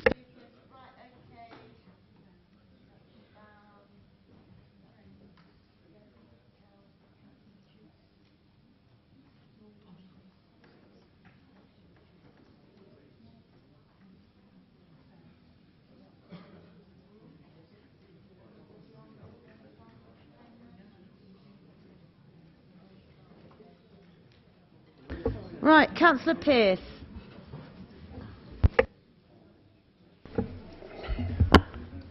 Is that on? Thank you, Madam Mayor. I'd just like to initially respond on the comments that Councillor Isaac made about the council tax. I think it's important to remember that, in fact, only 7 pence in every pound this council spends comes from the council tax, and any increase will be heightened by Hampshire putting it up by 2%, the police authority putting it up by 2%, and the fire authority putting it up by 2%, which would lead to an 8% increase. So don't be bemused by only a 2% increase. You're likely to get an 8% increase. Moving on to youth. We've heard today that 10 centres are closing. What we've also heard today is that the youth service budget in Hampshire County Council has been cut by 72%.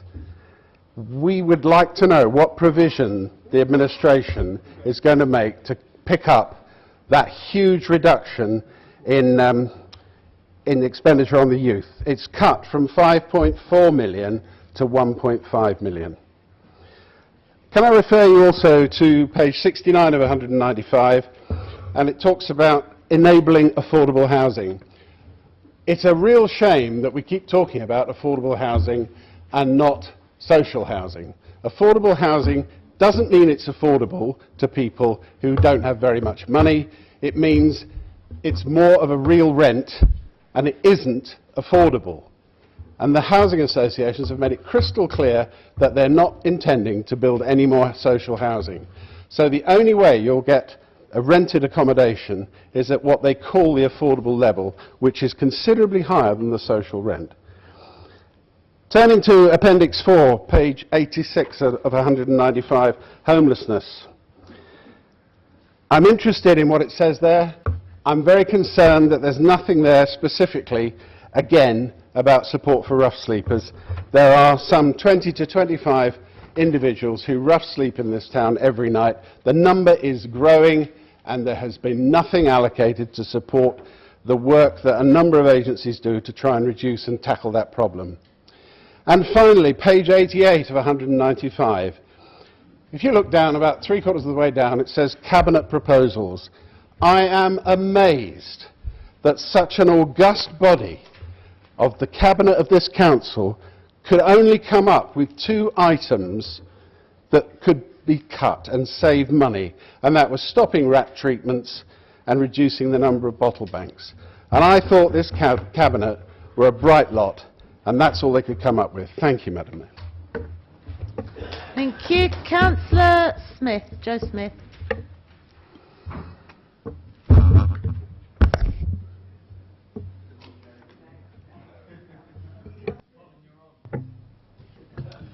Thank you, Madam Mayor. I do hope the Chamber will forgive and indulge me just a little bit during the speech.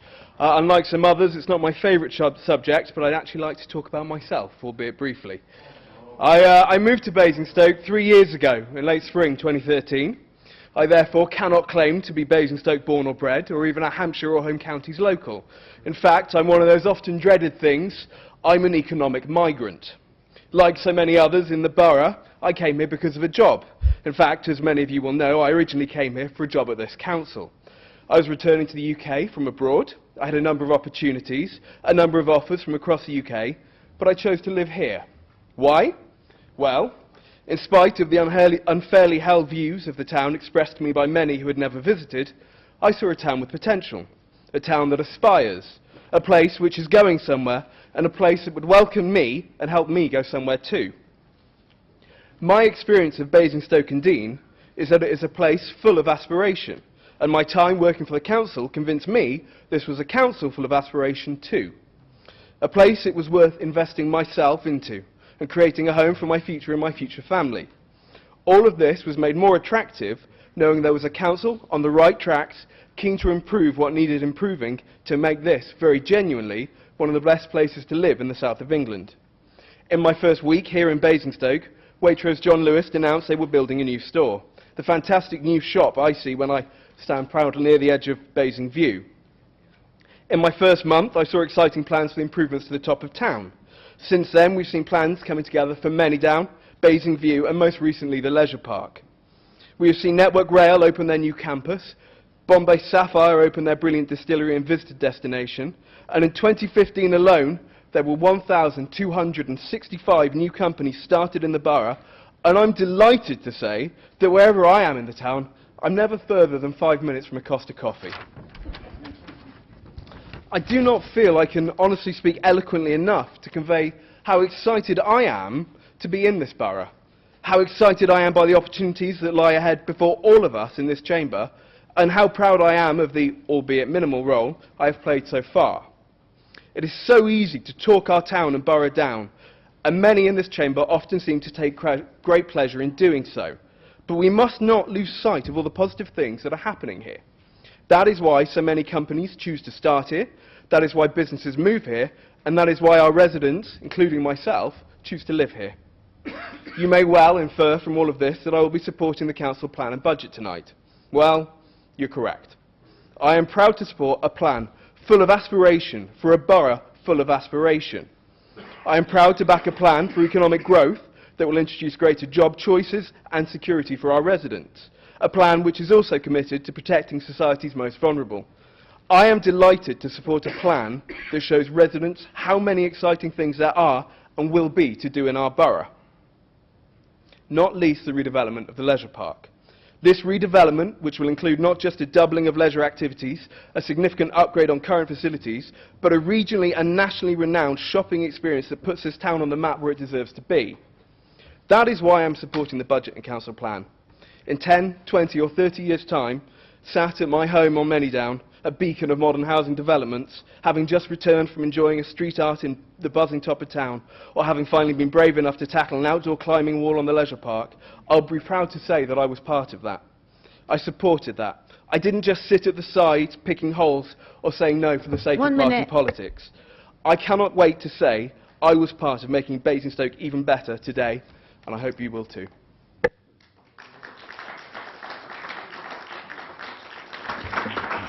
Councillor Westbrook. Thank you, Madam Mayor. The current uncertainty surrounding the devolution agenda means whatever the outcomes, the services provided by and for this council may look very different in the future, and how this unfolds will surely play a big part in any new council plan. In a recent press article, this Conservative administration wrote, "This plan is about how we move forward in the first half of this century, laying the foundations for our future." Well, this plan may be about how we move forward in the first half of this century, but in my view, since 2010, we've been heading back to the last century, as the foundations for our future begin to crumble with a continuous cost cut into the fabric of our estates and highways. The article goes on to say we will invest time and money in the short and long term to secure a high quality of life for all who live here. Well, I believe that if we fail to invest time and money in the short term, it will be at the detriment of the long term, and it will fail to secure the high quality of life. Many of these cuts are a false economy. Highway engineers tell me that our network is falling into disrepair as they're not able to carry out the much needed maintenance work programmes, and that it will cost an absolute arm and a leg to put it right in the future. Osborne's cost cutting measures will turn into cost very much measures, and it's all a false economy. We recently saw a consultation asking residents if, after having all the wonderful new streetlights fitted across the borough, if they'd be now happy to turn them off. So a resident can now be facing a darkened underpass with a reduction in police presence and a series of trip hazards underfoot. At the same time, the council is considering a new £1 million footbridge. I was advised recently that a paving slab defect now had to be 25 millimetres deep or more before it's deemed dangerous enough to warrant repair. That's about 1 inch in old money. It's a complete joke.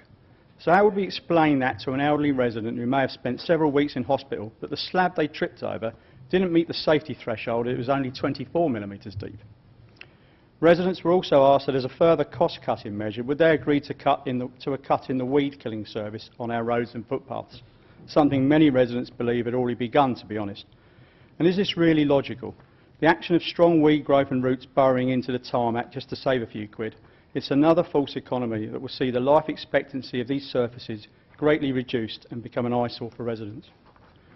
Council taxes are going up without any promises of improvement, simply to maintain the status quo. In fact, some services are actually going down, deeper and down. Now, contrary to one member's view opposite, I can tell you that this Labour group believes strongly that Basingstoke is a great place to live and work and has a huge untapped potential. But sometimes we also need to focus on what appears to be the more mundane. We all know of the glitzy projects in the pipeline, Basing View, Manydown and the Leisure Park. Manydown will have a country park, new road layouts, brand new centres with great landscaping, including tree-lined boulevards. But what about ageing urban developments that shouldn't be neglected and which, by the way, are the home to the majority of the residents in this borough? Residents may well end up visiting the new leisure park a few times a year. That's if they're able to afford it. But they walk through the streets they live in on a daily basis, and looking after and improving these areas must go hand in hand with any major projects and investment, and should be included as part of any council plan. This Conservative-run administration has no excuse for failing on its responsibilities to its residents when it comes to issues surrounding horticulture, as there can't be many councils that can boast among their ranks 2 leeks, a bean and a gardener.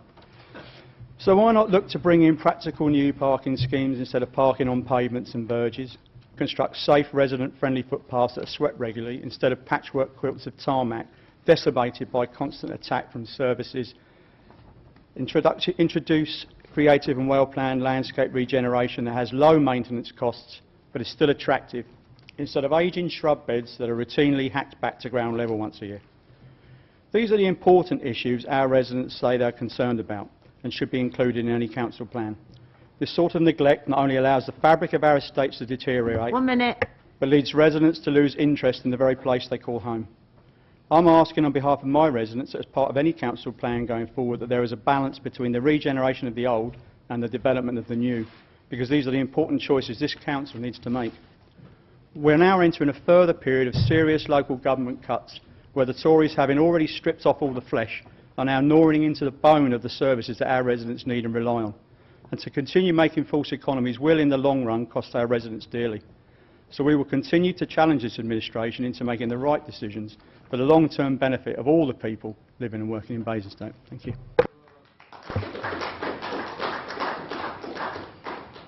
Councillor Miss Golding. Thank you, Madam Mayor.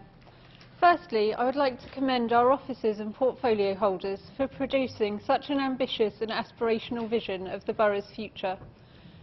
Like Councillor Smith, I am proud to be part of a council that prioritises supporting people.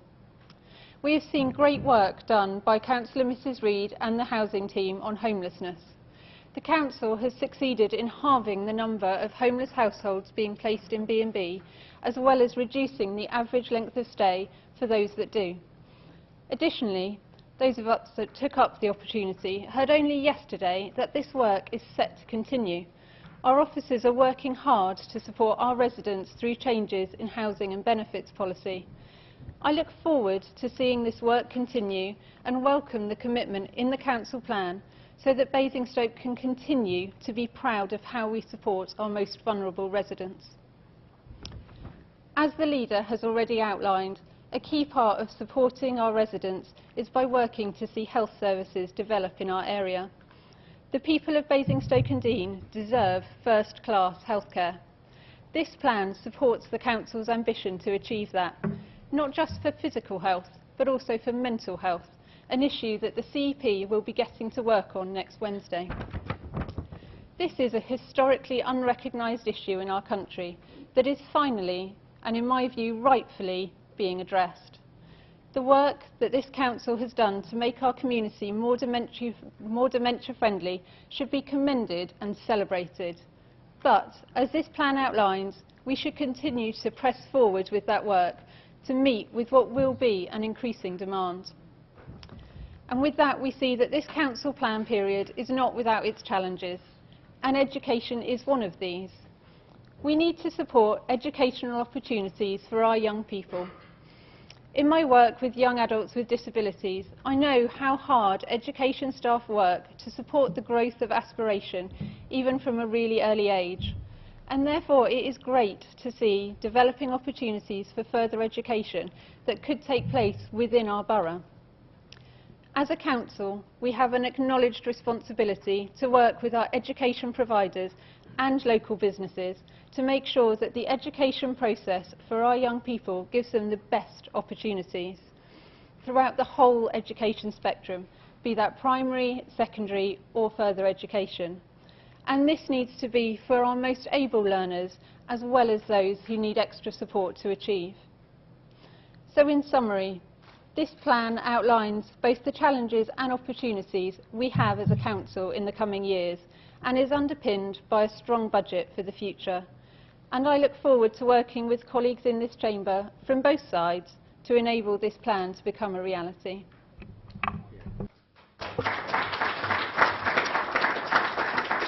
Thank you. Councillor Keating.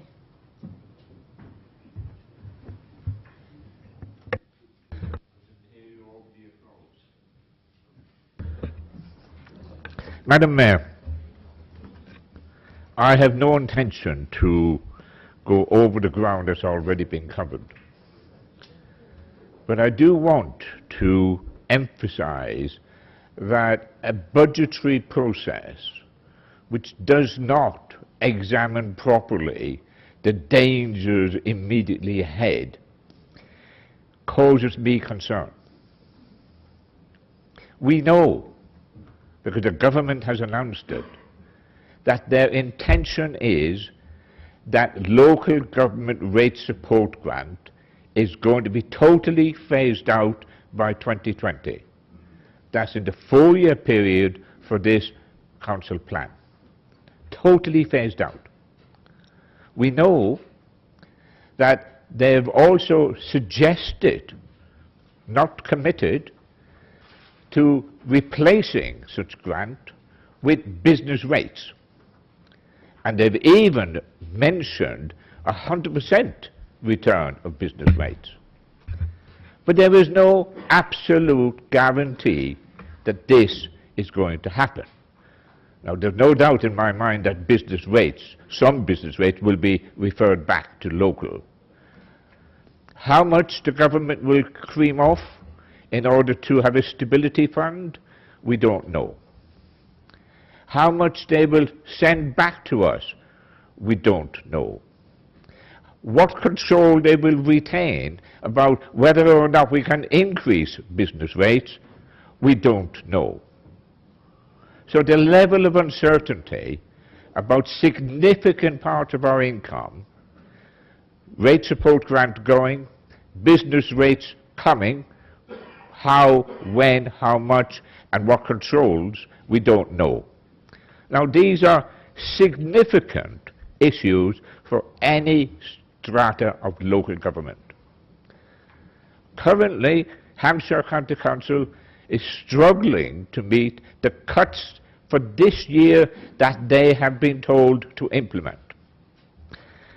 Now, if the government continues on its current track in terms of support to local government, they will reduce the amount of grant aid that they give to county councils for social care, whilst at the same time increasing the obligations that are not transferable by the county council to produce and to provide social care.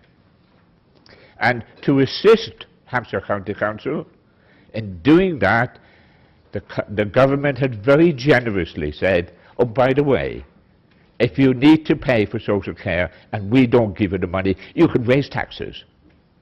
You can raise 2% tax just to pay for social care. Now, that's not to pay for anything else. So the government is changing the rules in all different kinds of ways.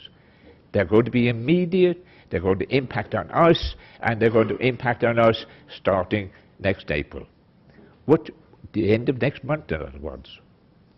So I find it difficult to understand why no one else wanted to debate this level of detail when it's going to really impact on us, seriously impact on us, daily, weekly, yearly.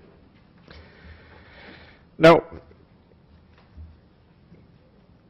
1 minute.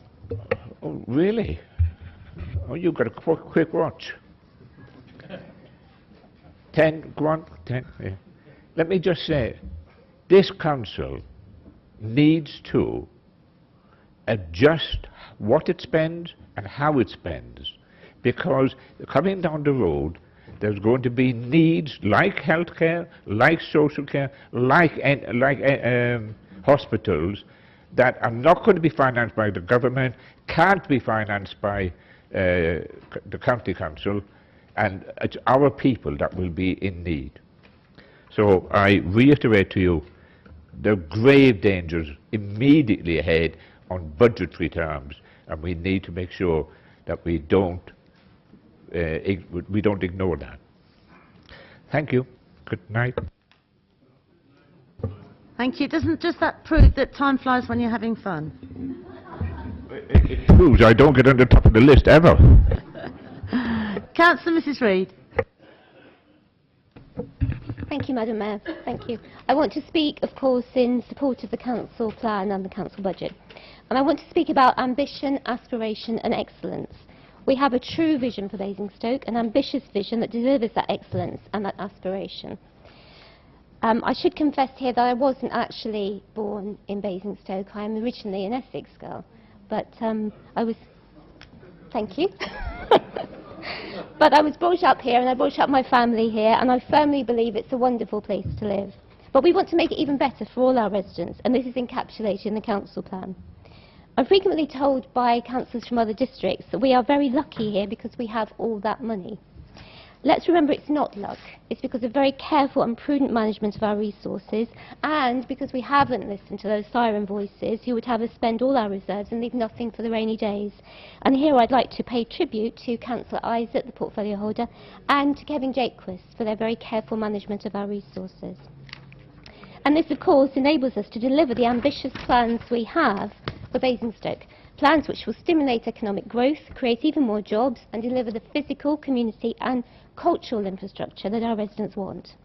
On Basingview we now have the wonderful John Lewis and Waitrose store, and we have further plans to improve and attract new jobs. We have the opportunity of an ambitious new development on the leisure park, bringing in a greatly enhanced leisure facility and also some retail, which will be fantastic. We have ambitious plans to provide exemplary development at Manydown, providing the kind of homes our residents aspire to. And to be parochial and focus on my own portfolio, we have further work at the top of town, including the new Business Improvement District, and enhanced cultural activity, including the amazing Basingstoke Festival. Of course, we are undertaking now an ambitious new refresh of the housing strategy, with the public consultation now open. We're speaking to residents to find out just what they really want in the form of new housing. Of course, we need to maintain social rent for those who need it, but we're also looking at a second housing register for those who want to access low-cost home ownership opportunities or shared ownership opportunities, and see how we can assist them. The first time we have ever really reached out to those people, the majority of our residents who aspire to home ownership, and we want to see how we can help them as well, and also help our older residents to access suitable accommodation, including the ability to downsize while still retaining equity. Now, far be it from me to make a cheap political point at this moment, but I would just like to point out very gently to those opposition members who are concerned about the housing strategy refresh that not a single Labour member turned up to the briefing last night.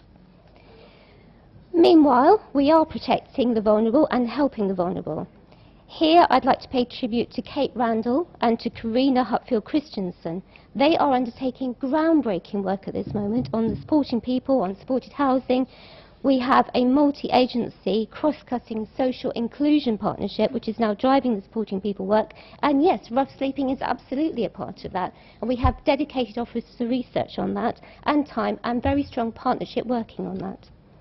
We've halved the use of bed and breakfast and reduced the length of stays due to temporary accommodation through our great partnership with Sentinel. We're one of the few councils not to place 16 and 17-year-olds in bed and breakfast. Now, I've already referred to the Joshua Tree. Just very briefly, I am more than happy to answer any question from members if anyone wants to email me or phone me. But let me just state once again, our commitment to the Joshua Tree is absolutely clear, both now and in the future. And I would like to reiterate that I am ashamed that anyone in this council chamber would feel it necessary to spread fear and alarm by running the full story that it's to close. It is staying open, let's remember. 1 minute. Thank you, Madam Mayor. It is staying open, let's remember, because of the work we've done, the commitment we've made, the funding we've allocated, and the great partnership working with Sovereign. So we have a positive vision, Madam Mayor. We believe in providing the positive opportunities that Basingstoke wants. We have the drive to deliver this positive plan and to deliver the excellent services and facilities that Basingstoke deserves. We believe in Basingstoke and the people of Basingstoke, and we're investing in making Basingstoke an even better place to live, where we protect and assist the vulnerable and improve their life chances, and where we enable anyone with ambition and aspiration to reach out and realise those ambitions. Thank you, Madam Mayor. Thank you. Councillor Ms James.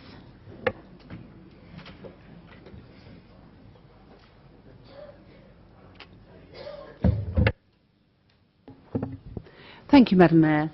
In October of last year, we as a Labour group brought a motion forward, and we were very concerned about the £98 million cut that were going to take place in County Council's budget.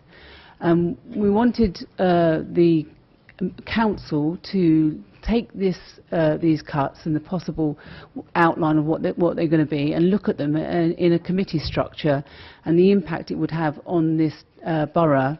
But we lost the ability to do that. The administration voted that down.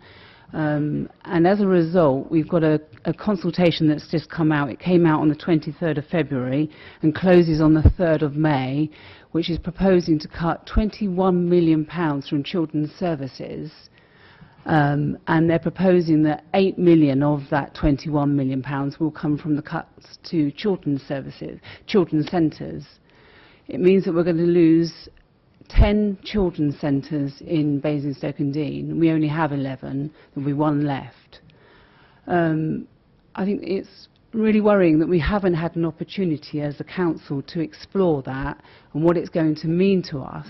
Now, if you had actually really had concerns about the well-being of this borough, you would have helped us take that to a committee and explore what would happen. How many people are being supported in those children's centres? Just recently we took the Chief Executive out to the Oak Ridge Hall for All, where we got the Octopus Children's Centre. You saw for yourself the busy children's centre and how many people were using that service. It's well used. What is going to be the impact on the loss of that? The one that they're proposing to stay open is in Buckskin. There isn't a bus service to Buckskin. The people that use the children's centre are on very low incomes. How are they going to access that service? They're now saying as well that the service that will take place is not going to be a universal service as it is now. What does that actually mean? We should have had an opportunity as a council to explore this and to actually have a debate, but you didn't want that. What also worries me, within the council plan, one of the key priorities of your council plan, which is a very tired council plan, is supporting those in need, supporting wellbeing and initiatives that improve life chances. Now, we've got this consultation taking place that is going to have a direct impact on the life chances of young families in this borough. And what are you going to do about it? There's no recognition within your budget that you're going to do anything about that. What concerns me, we've seen a massive increase in child poverty. 3,600 families are in child poverty. People are in child poverty. But we did see this week some glimmer of hope from the government in relation to child poverty. What they're going to actually do now, they're going to actually remove the link to income. So when we actually look at child poverty in the future, there won't be that link to income in the future. Maybe you knew that was coming and that's why you weren't concerned about this issue.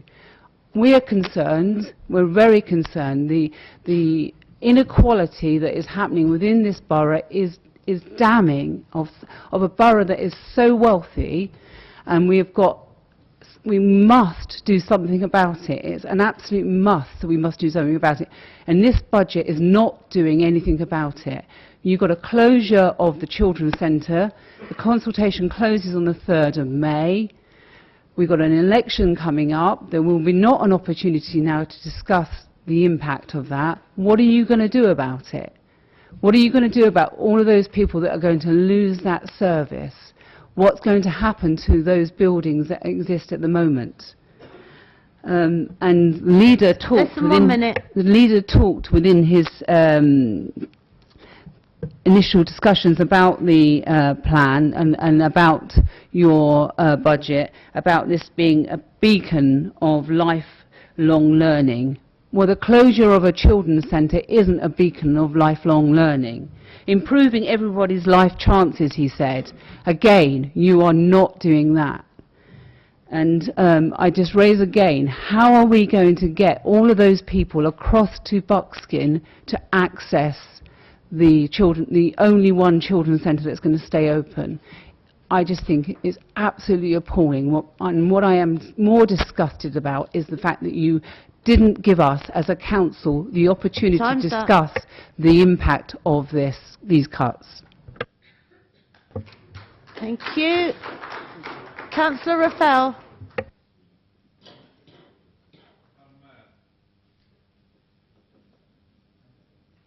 Much of what we do as a council goes unseen, yet it's all held together by our vision and our council plan and a well thought through budget.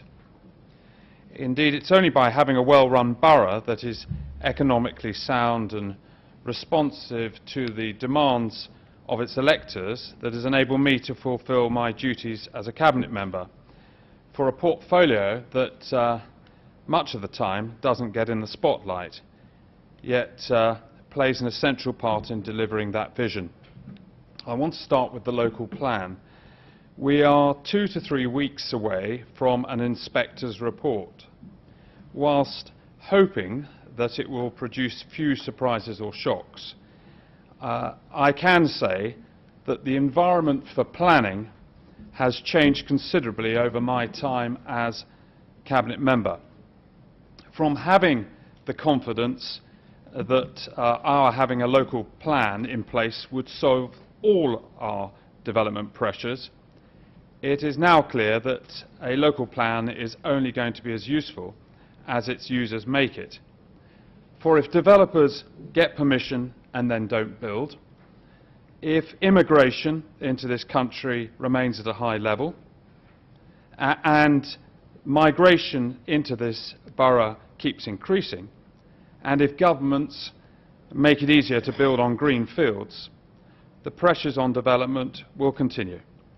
And we must, as a council, stand firm together behind a vision that determines how we want to see our borough, and a sound economic plan that enables us to fight to protect that vision, as well as to invest in the infrastructure that shapes that local plan.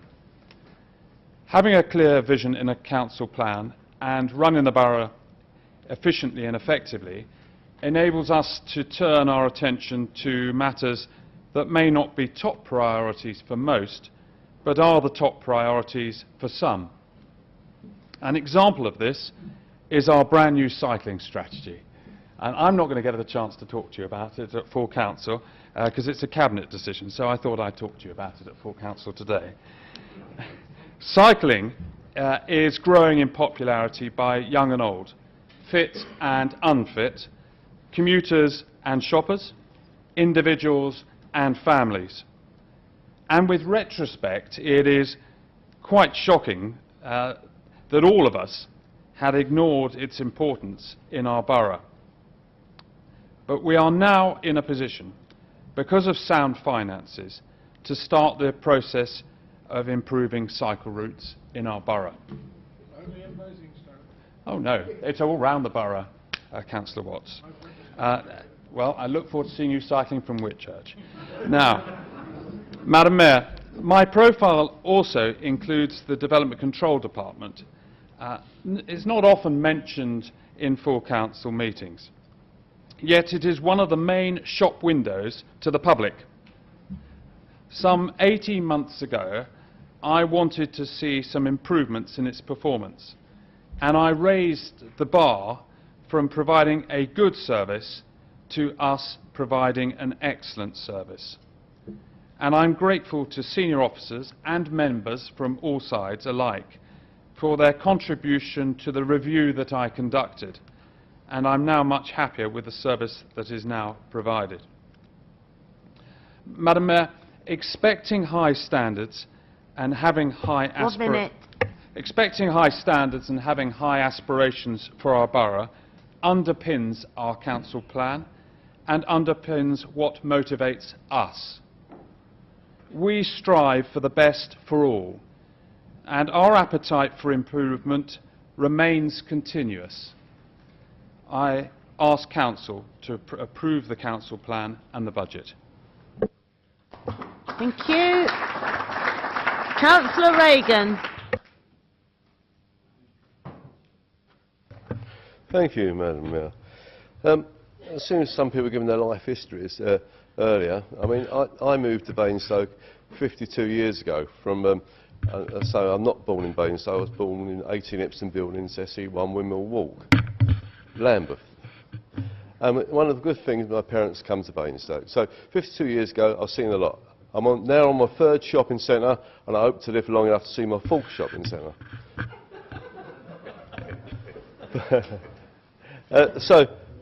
But also, I was first elected to this council in September '96, so nearly 20 years, but I've not served continuously for that time, but I've been involved in local politics.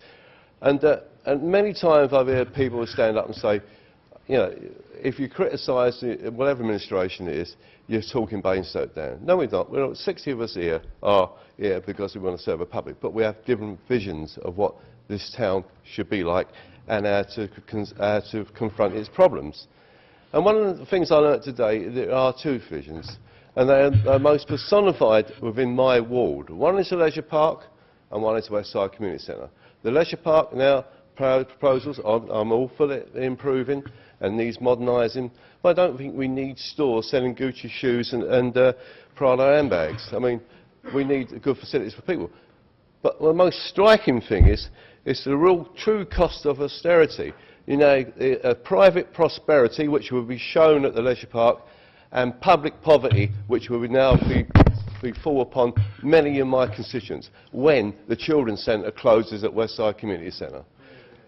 That will impose, that's the true cost of austerity.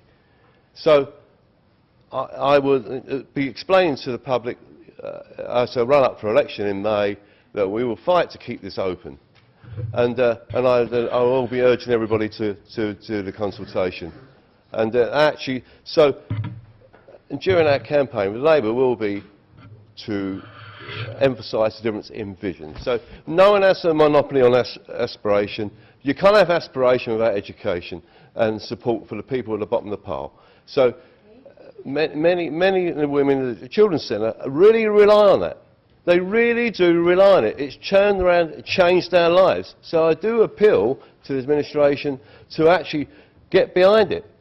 They can get behind keeping it open. Put pressure on the county. We must keep these children's centres open, especially, you know, I speak for my ward, but I do speak for my other colleagues as well. We must keep the children's centres open. So, but I will be voting against the budget. Thank you. Thank you. Councillor Jonathan Richards. Thank you, Madam Mayor. I would first of all like to thank and congratulate Councillor Isaac and our Chief Financial Officer for putting together what I think is a sound and well-balanced budget. Once again, I see the prudent financial management of the current administration, committed to continue driving through efficiencies and ensuring value for money for the residents of Basingstoke. One of the things that has impressed me most since becoming an elected member of this chamber has been the realisation of the financial stature of this borough.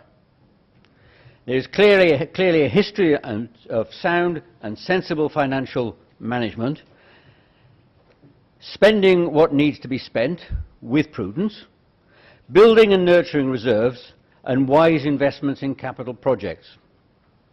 This reminds me of my career spent working in a Swiss multinational company. The Swiss know how to look after money. Rigorous financial management was their trademark, and with it comes success. And success is what I see this budget will be bringing. A small increase in council tax of 1.9% is included in the budget, which is to be expected with the government's reorganisation of local government funding and as they continue to reduce the national deficit. This increase is the first increase in council tax for 5 whole years, and it equates to just £1.98 on a Band D property. Basingstoke-on-Deane remains a borough with one of the lowest levels of council tax in the country, and at the same time we have continued to provide a high level of services to our residents. A remarkable achievement during this period of austerity. I note also wise use of the local infrastructure fund, which, as mentioned by Councillor Isaac, has been crucial for the building of the new youth centre in Tadley. And incidentally, I recommend everyone to come and have a look at this youth centre. It is a fantastic design, innovative design.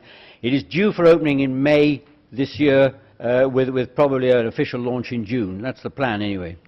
Well worth a visit and a real step forward for the youth of Tadley. Thank you to this Council for funding that opportunity. I look forward to the future success of our borough as we will gain greater financial autonomy, with the revenue support grant being phased out and business rates coming under our control. There are, as we have heard this evening, exciting and challenging times ahead, and with this budget, I'm sure we will clearly be able to execute those plans. Madam Mayor, I propose to support this budget. Thank you very much. Thank you. Councillor Cousins. Thank you, Madam Mayor. I want to try and bring some clarity in terms of what other councillors have said. Councillor Smith said that it was easy to talk down the borough and that people will continuously pick holes. See, here's the thing. We don't talk down our borough. As Councillor Regan said, we just have a completely different vision about how we want to deliver it. Us here on the Labour side want to deliver it for the benefit of people in Basingstoke-on-Deane. On the other side, you want to do it for the investment of companies. That's the difference. We believe it should be people-led, not business-led. Councillor Reid also mentioned about ambition, aspiration and excellence. And she also made phrases that were akin to, "We have fixed the roof while the sun is shining." Madam Mayor, this isn't true. In fact, they've torn the house down while the storm clouds have started rolling in. I also want to take reference to Councillor Robinson's last comments. Last comments, that £1.99 increase in the council tax is acceptable. Let's be clear with residents, it's not just £1.99, it's £47 a year extra. It's all of those other bits, and for people on low incomes, that extra £50 a year will be difficult to find. And residents may think, okay, for another, let's call it £50 a year, I'm assuming that my services are being increased. Unfortunately, if you look at the budget book, the street cleansing budget has been cut. The pest controls budget has been cut. The housing needs and advice budget has been cut. And once again, we roll back to... Point of order. I've just asked Councillor Cousins to explain how he comes to the figure of £46. That's not a point of order. Sorry, that's not a point of order. Personal explanation there. You can't count. Please continue, Councillor Cousins. Thank you, Madam Mayor. And finally, I want to bring back to a point that I raised 6 months ago, which was about the cuts in children's centres and what was going to come down the line. And we were desperate for all councillors to get behind a call to investigate what was coming. And unfortunately, through strong persuasion, the administration decided they were not willing to come down that path with us. And we are now looking at a horrendous situation where we will see 10 children's centres go, including one in Chinham, which I know that residents of Chinham will be desperate to see.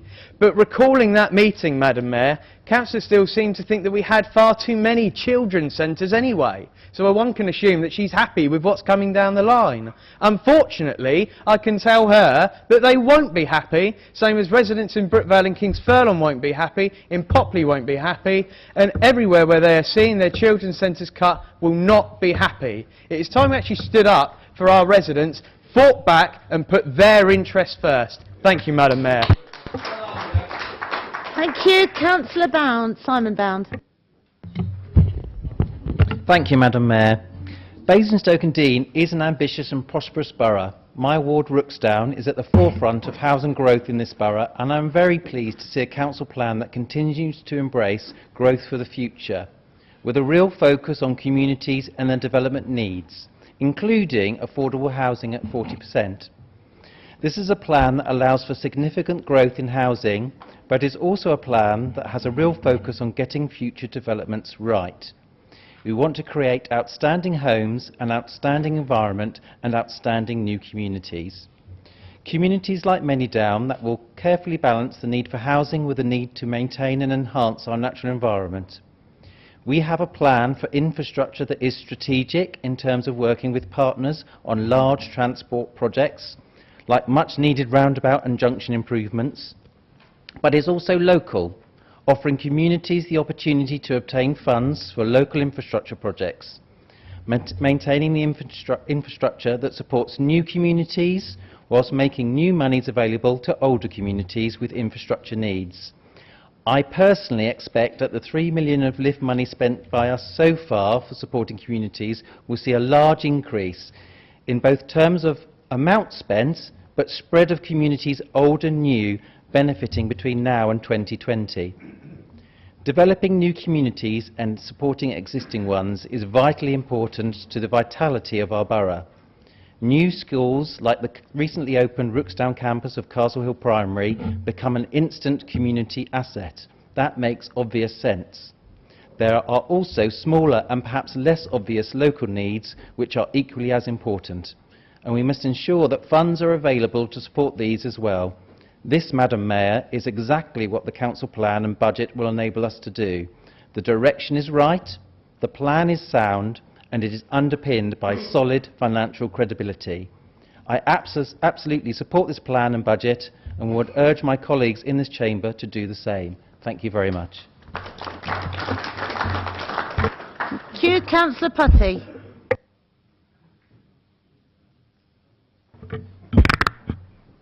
Thank you, Madam Mayor.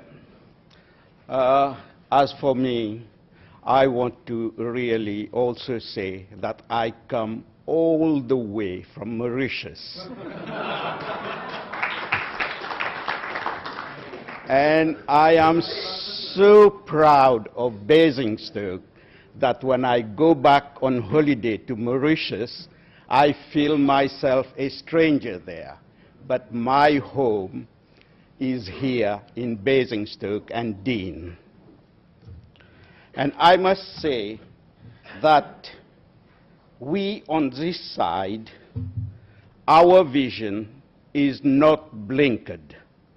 Our vision is a breath of fresh air, exciting and full of benefits for the people of the borough. We have got a balanced budget being presented to this council, and I urge everybody to vote for this budget.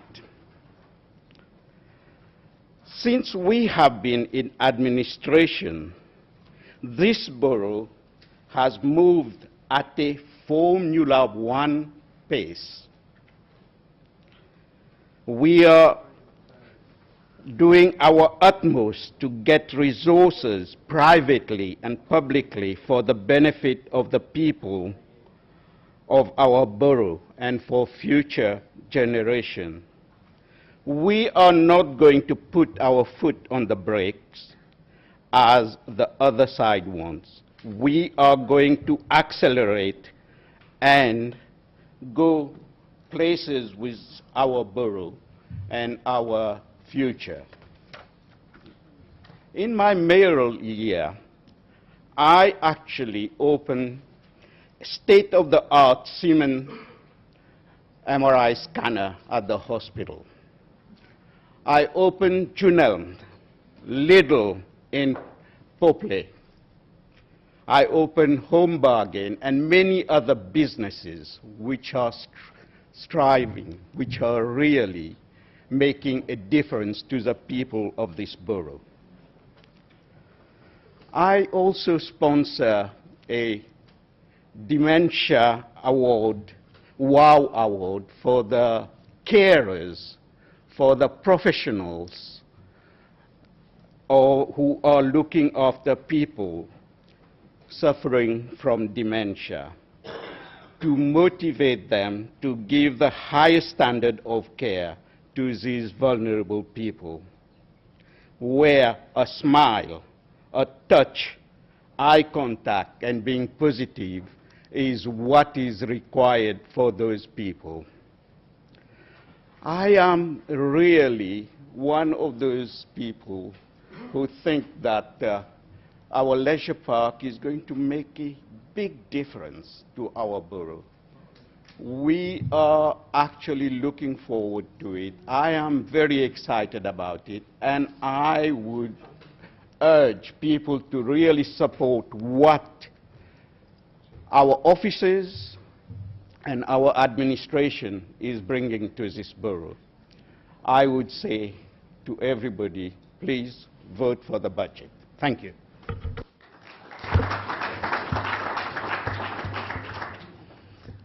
Right, we've come to the end of the list of speakers. Councillor Jones. Okay. Thank you, Madam Mayor. I just thought I'd like to raise the issue which was raised by Councillor Tilbury about double taxation. We had this problem a number of years ago with the parishes about double taxation, which was sorted out to some degree, wasn't it, John? And it's about time we actually looked at the poor people, and I'm talking about my ward, and I know Overton as well, but it doesn't just stop there. The way things are going at the moment, it's going to go round the borough, and people will be paying double taxation. I'd like to see this administration do something about it. Actually put words on paper, say we don't agree with it, we try to stop it. That is not being done. And secondly, I just thought that every time they mentioned John Lewis and Waitrose, I thought we had a load of socialists over here, because it is a socialist company. Thank you.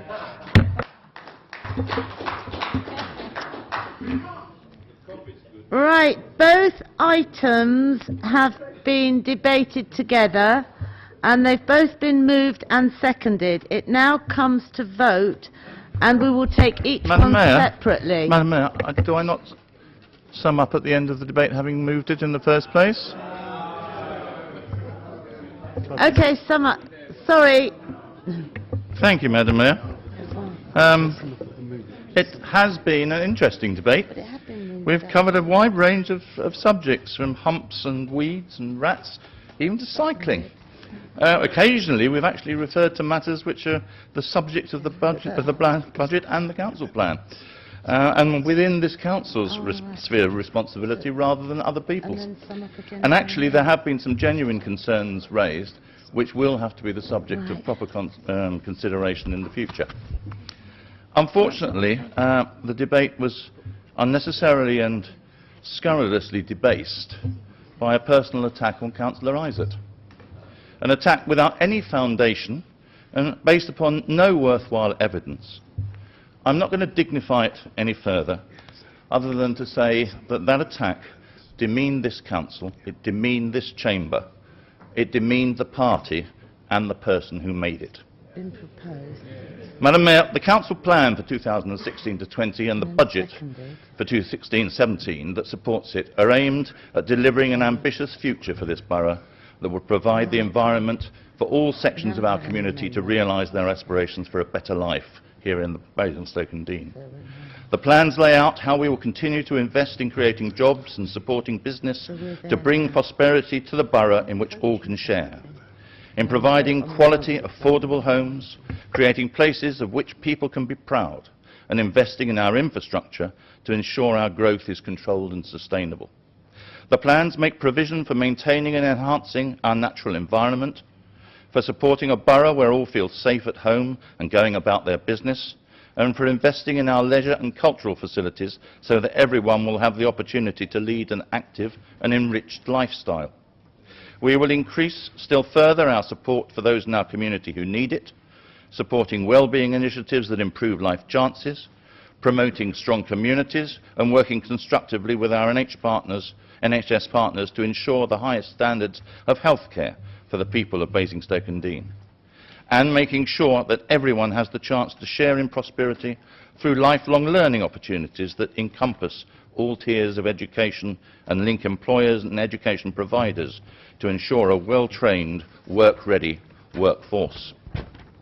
And of course, we will not forget the vulnerable and disadvantaged in our community, for whom we are investing in the development of new and trailblazing services and facilities to support them in their time of need. We will do all this based upon careful and prudent management of our finances that will keep us as a low-tax council. We will continue to drive for efficiency and ensure that we take the fullest advantage of new technology to embrace the 21st century and provide the very best levels of service to our residents. And we will work closely with our partners to ensure that one of the great strengths of the borough, our collaborative approach to working, continues to yield such good results. But most of all, these plans lay down the framework for taking the borough forward to 2050 and beyond, ensuring that the great quality of life that we have inherited and enjoy today is maintained and improved for succeeding generations.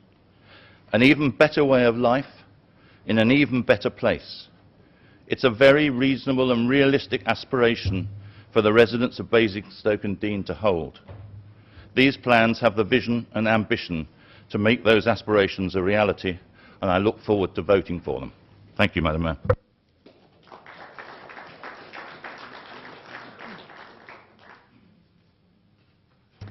I take it the leader hasn't moved the council plan? You've moved it and it's seconded? Seconded? Yes? Fine. Right, we will now move to the vote on the council plan, and we will do it electronically.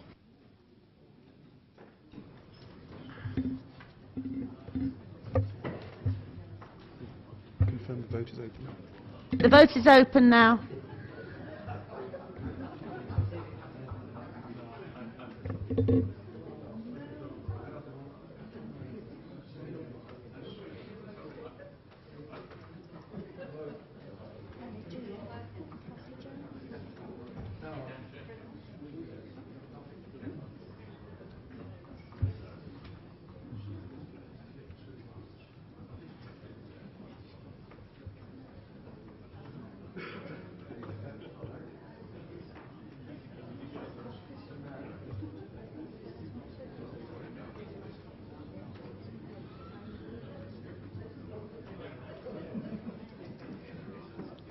Have you voted, Madam Mayor? I've decided at the beginning I wasn't going to. It's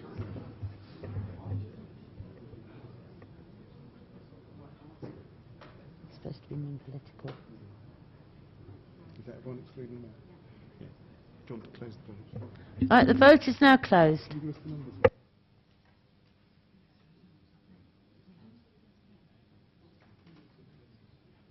That is carried.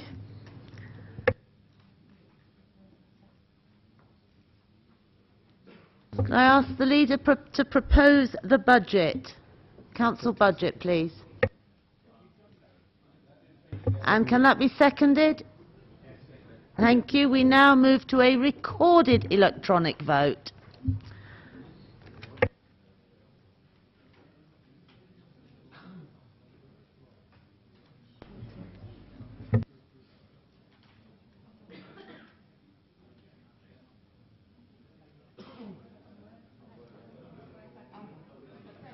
Vote is now open.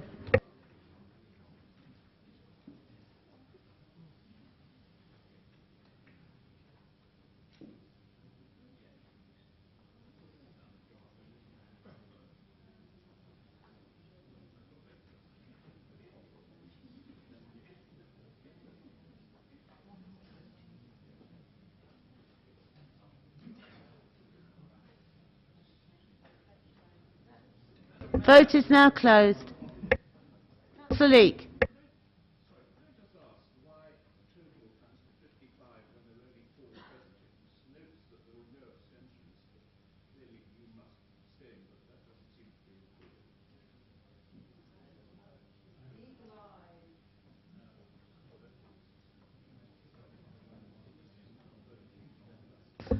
I have not actually voted. And it will be recorded. Okay. Right, that vote is carried. Right, we now move on to 8A3, Treasury Management Strategy, and I invite Councillor Isaac to introduce.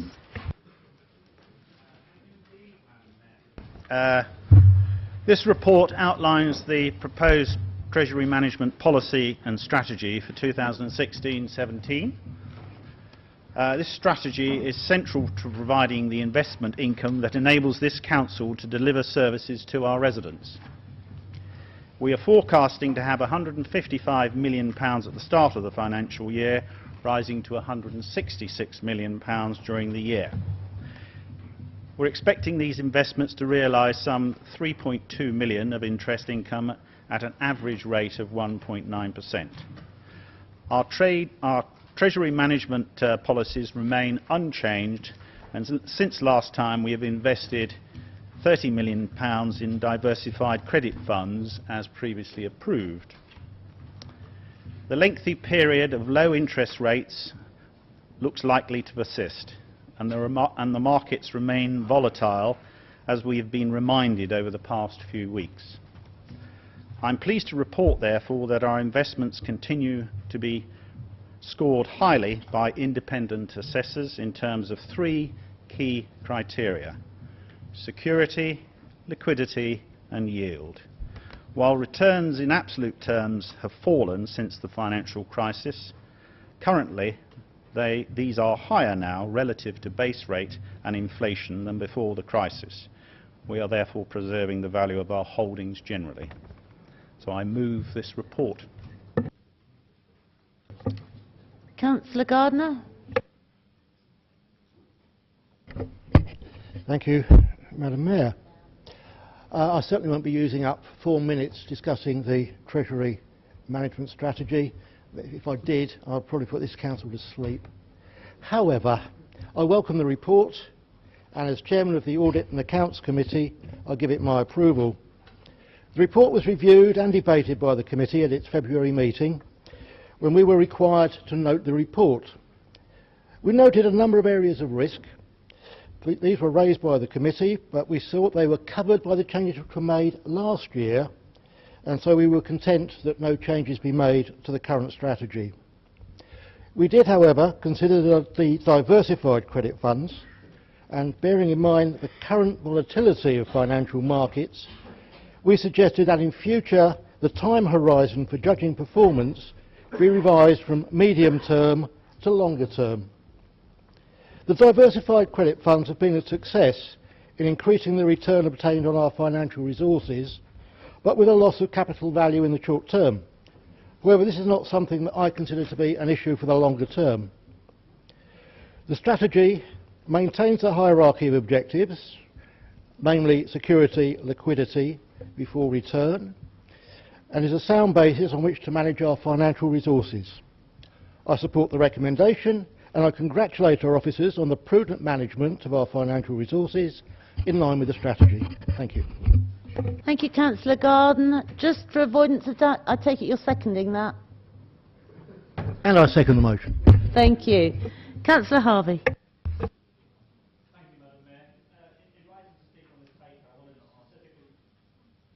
We on? There we are. In rising to speak on this paper, Madam Mayor, I want to specifically just refer at the moment to the £25 million Alternative Investment Strategy Fund that's been around for a few years now. And we want to be absolutely clear on the record again that we want to see the commitments given that this fund will deliver socially rented housing in our borough honoured and fulfilled. And we will be continuing to push very hard on both the administration and of course on our supporting officers delivering on that we actually see this fund put to good use for the delivery of truly affordable housing, and by that we mean socially rented, in this borough for our residents and for the people. Thank you, Madam Mayor. Thank you. Councillor Tate. Thank you, Madam Mayor. Again, I won't spend too long on what is to many an arcane subject, but I think is fundamentally important in terms of the revenue it returns to us as a council. And in noting that in 2016-17 the forecast of 3.2 million as return is 1.9%. It's also important to note that our policies are scored extremely highly by independent consultancy, but more importantly, against benchmark funds, we're outperforming them by a factor of 2. So the work of our officers under Kevin Jacobs and also with Councillor Isaac is producing very high standards of return in its treasury management. Our treasury strategy for the future is also addressing its obligations in continuing to develop. At a time of continuing low interest rates and also increased credit risks due to bail-in requirements for potential failing institutions, we are making subtle but important changes as we go on. And looking forwards, I note that the Council is actively investigating the alternative investment strategies, and the importance of which will not just enhance our ability to increase our returns, but also to provide a strong fixed management to the economic development that we are planning in the future. And overall, I'm pleased to acknowledge that our Treasury team is performing at a very high level and can see that our Treasury management plan for the future continues this, and I look forward to seeing continually strong results in the next year. Right, that's been moved and seconded. We now move to the vote. Go for the electronic vote.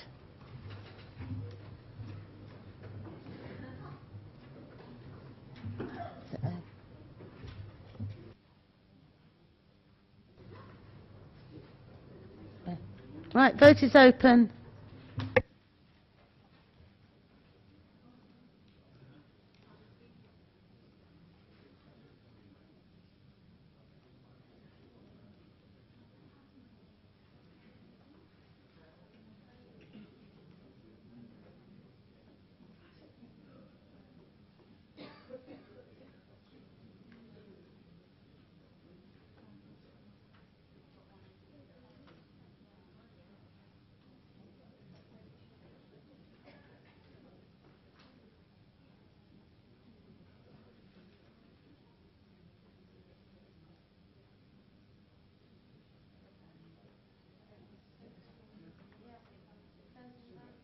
The vote is now closing.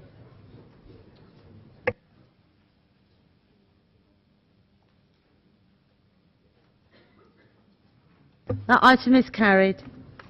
Now move on to 8A4, digital transformation, and I'll ask Councillor Eachus to introduce that, please.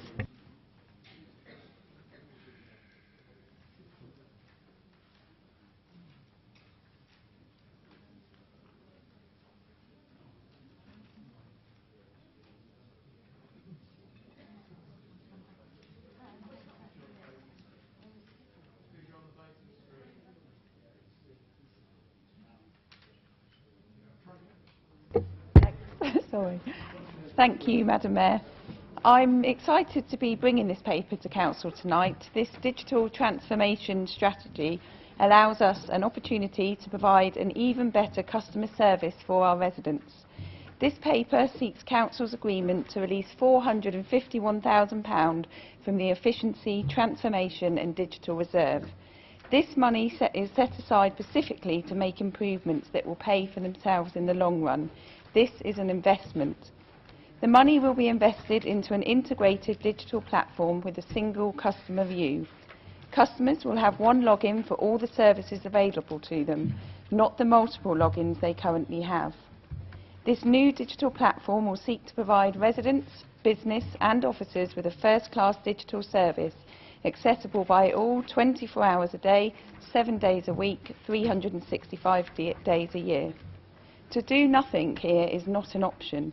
We need to invest this money now so that we can future-proof our organisation, investing in more efficient ways of working and meeting growing demand at a time of reducing council funding so that we can continue to provide excellent frontline services in the future. Moreover, we need to get this council into the 21st century. Our residents are already doing everything from booking their holidays to meeting their partners online, and we need to make sure we are meeting the demand from them 24 hours a day. Of course, no one will be forced to go online. For those that do not want to go online, there will be no requirement to do so. But we will be working with our partners to help people that wish to learn how to get online, and our officers will give help and support to the people that cannot do things online. I believe it has long been this Council's ambition for council services to be simple at the point of delivery. This transformation makes access to services and reporting issues quick and easy for our residents. Residents will be kept informed with updates on service delivery and completion requests. Currently, the Council has no method of responding automatically to a customer when their request is dealt with. Going digital will allow us to respond to residents more quickly. Examples include sending them text reminders on the day their bulky waste is to be collected, or to confirm the fly tip they have reported has been removed. The operations team, our team on the ground, will also benefit from mobile working. At present, they pick up their tickets from the depot in Wade Road. If they're in Tadley, maybe cutting a piece of grass, and then a fly tip's reported out there, that team would come all the way back to Basingstoke Wade Road just to go all the way back to Tadley, or another team would be sent out there to do that. So you can see that this would, with the digital working, they'd have the update on their mobile handheld devices, and they'd be used more efficiently. I would also like to address the issue of scaremongering that has been taking place, and say that this paper is absolutely not a way of making staff cuts, and it will not result in redundancies. We will be saving money by increasing efficiency and using our resources better to cope with service demand. This is about our staff having the right tools to do the job without having to duplicate. And a benefit I will never fail to notice as environment portfolio holder is that it will even help to cut paperwork and save some trees. This business case does refer to saving 6 full-time equivalents, but that will be through natural wastage. This strategy sees us providing our services to residents in a way they want, in a way that drags us into the 21st century while saving us and our taxpayers money in the long run. I would therefore ask each and every one of you in this chamber to support this proposal tonight. I understand that Councillor Miller will second it for me, Madam Mayor. Thank you. Seconded, sorry, Councillor Miller. Seconded, Madam Mayor. Thank you. Councillor Falconer. Thank you, Madam Mayor. For the avoidance of doubt, I'm actually from Brighton, and I'm here entirely by accident.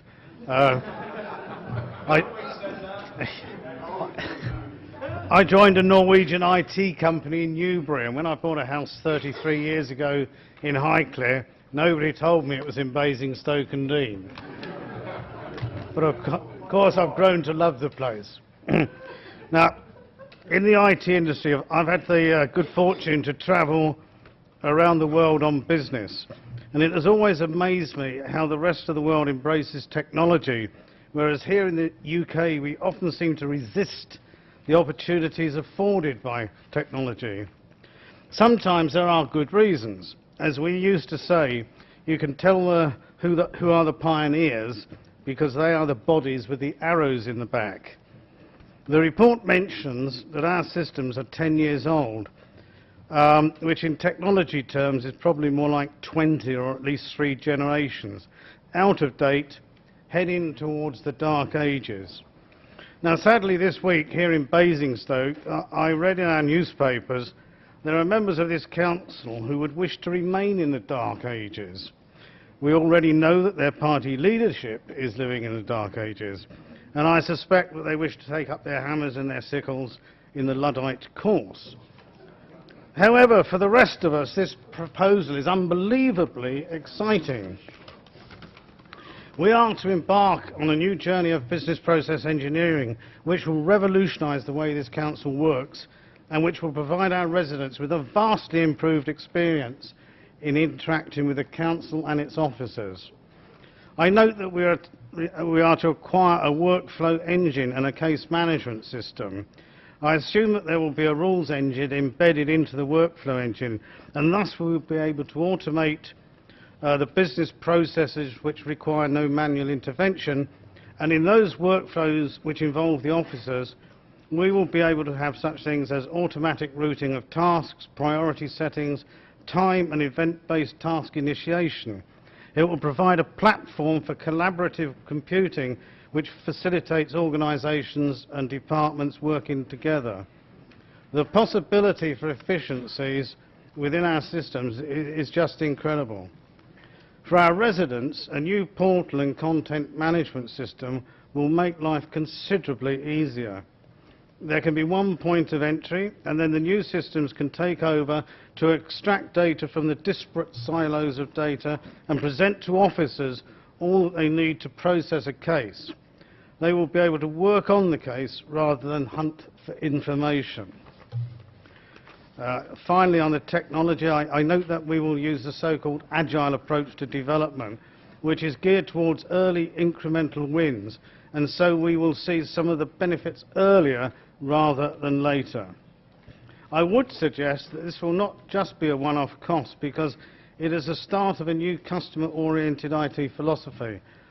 In this new world, there will be ongoing opportunities for improvement.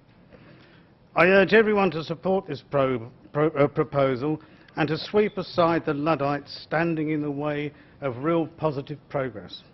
Thank you, Madam Mayor. Councillor Miss Bean.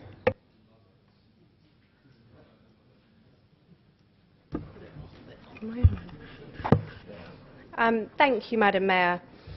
Today we live in a world where digital platforms really are transforming people's lives and the way we interact, not only with one another, but also those who provide services to us. I, like many other people, and not just those of my generation, shop online, bank online, and communicate with most, if not all, of my service providers online. I read my council correspondence online, and most of my residents contact me through a digital platform like email, Twitter, Facebook, or even that old relic, the mobile phone. Statistics from 2013, so 3 years old now, showed that 90% of the British population use the internet, and I am confident that since then this figure will only have increased.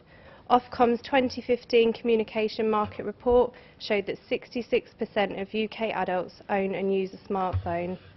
With this in mind, it is only right that the Council updates the way in which it interacts with our residents. In the report considered by Cabinet, there appeared to be a few options. The first option was to simply do nothing, and essentially saying to stay in the dark ages.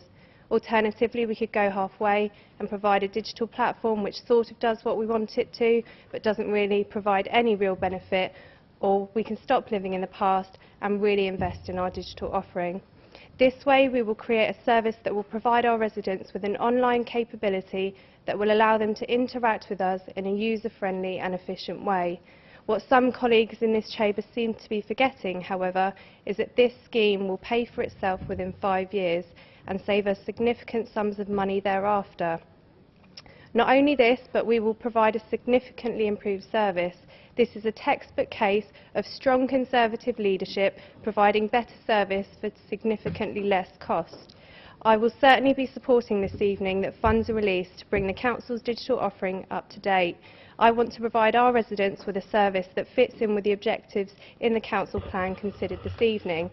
We must accept that we are living within a changing world, and our customers want to be able to interact with us 24 hours a day, self-serve, and do so at a time that is convenient for them to do so, and on a platform of their choosing. This proposal not only enhances our residents' experience with us and the service that we provide, but it also helps better place us as a council to continue delivering the vital services our residents need by making an investment that will pay for itself and more. Thank you, Madam Mayor. Thank you. Councillor Keith Watts.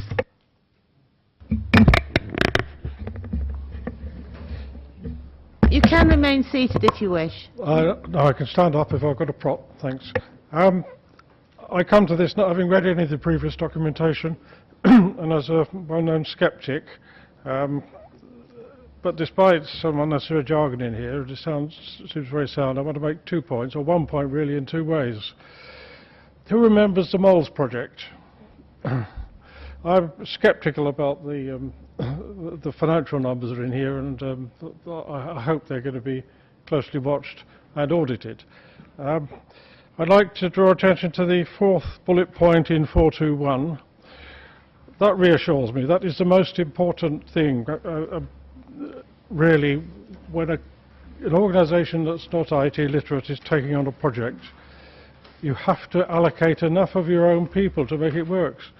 As an old IT lag as well myself, the number of times we read in the press, mainly more government projects than anything else, blaming an IT company or a software company for a project going wrong. And the Ministry of Defence is a very, very bad client, for example. We have got to accept there's got to be lots of time and money put in on our side if this is going to work. And there's no point at the end blaming an overspend on whatever it was the malls were blamed on. I think it was that the changes were all de minimis. That was it. Yes, Head of Service said that. So don't think that because it's IT that you don't know about it. You know about projects, you know about definitions, you know about money, and let's have enough of our people there to make sure it's done correctly. Councillor Gavin James. Thank you, Madam Mayor, and thank you for Councillor Faulkner for giving me a speech that I didn't understand 75% of, but it all sounded good.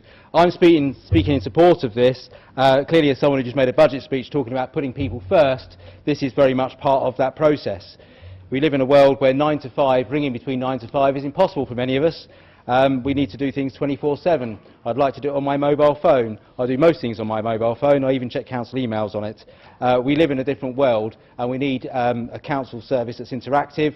I need to be able to book my bulky waste collection without having to re-input my name and address, because clearly the council know that, because they know that when I changed my direct debit a few weeks ago on my council tax bill. Having all that kind of stuff set up, having all our information held together, securely of course, and being able to access that in one go is so much easier for us, but of course it's much easier for the council the other end to then run services out of it. I certainly do my supermarket shopping online. I simply contact Tesco's, tell them what I want, they come round and drop it off, and it works very well. If I could do the same with garden waste, bulky waste and everything else I do with the council, I think it would be a wonderful thing. I'd also hope that we expand the scheme so members of the public can also interact with decisions we make, meetings we have, and things like that. I think that would be a wonderful thing as well, because it opens up governance and allows them more opportunity to shape the way we work. So I do support it, because at the end of the day, not doing it won't save money. It just means you've got to spend a hell of a lot more money in 5 years' time trying to play catch-up. We can barely afford to keep up, we can't afford to catch up. Thank you. Thank you. Councillor Smith. Thank you, Madam Mayor. Like many people today, I also shop online, I bank online, I communicate with utilities companies, internet and media providers online, I read council correspondence online, and I do my research online. That research tells me that the average adult spends 20 hours per week online. Like Becky, I found the statistics from the Ofcom's 2015 Communication Market Report, which showed that 66% of UK adults own a smartphone. Not just that, but they use it for an average of 2 hours a day. That totals to 30 whole days a year. That's spending from now, or when this council meeting finishes, until Easter, non-stop on your phone. That is the time that people spend with the internet in the palm of their hand. Now, of course, most people won't be using the phone flat out between now and Easter. Much like myself, and I'm sure many of you, they'll be using the smartphone, tablet, laptop every day outside of traditional opening hours, surfing the internet and dealing with their life admin when they're not working. In fact, another statistic, 53% of smartphone users check their phone within 5 minutes of waking up in the morning. Those same people would be sat at home now, double or triple screening with a glass of wine in one hand, their mobile phone in the other, this meeting webcast on their tablet, and their new Spectre DVD on the TV in the background. Those are our residents, not just a few, but a significant number of them. They don't want to be on hold on their lunch break. They don't want to be at their desk calling the council when they should be working. They want to be dealing with it in the easiest possible way, in the palm of their hand, with just one password and all their services there to access in one place.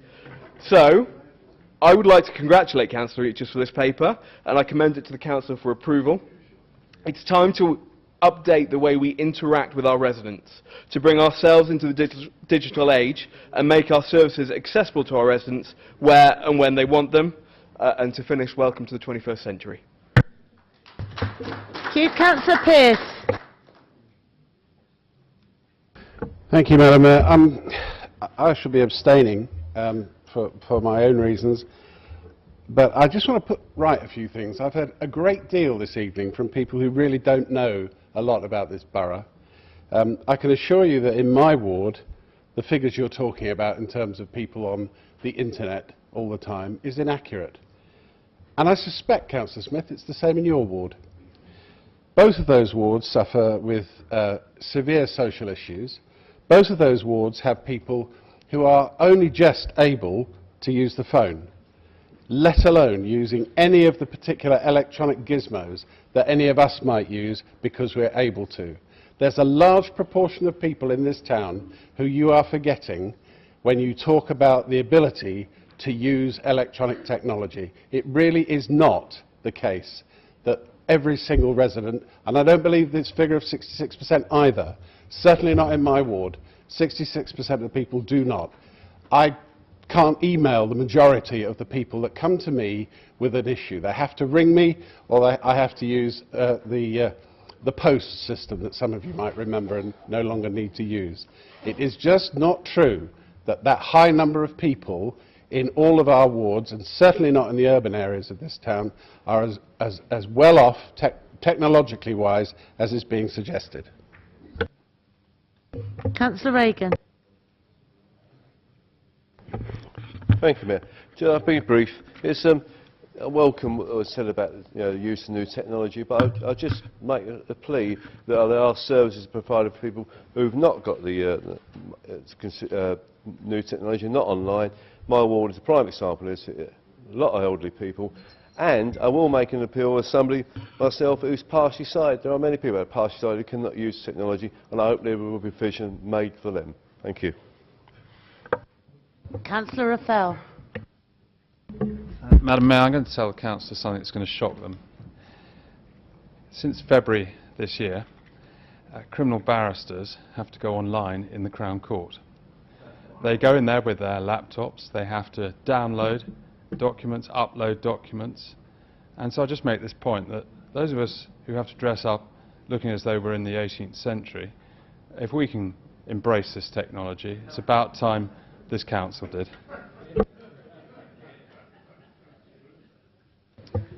Right, we'll now move to the vote. It's been moved and seconded, so can we open the vote, please?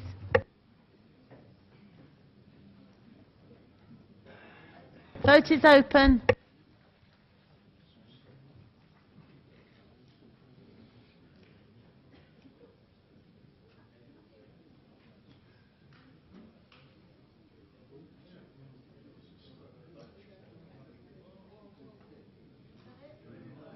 Vote's now closing.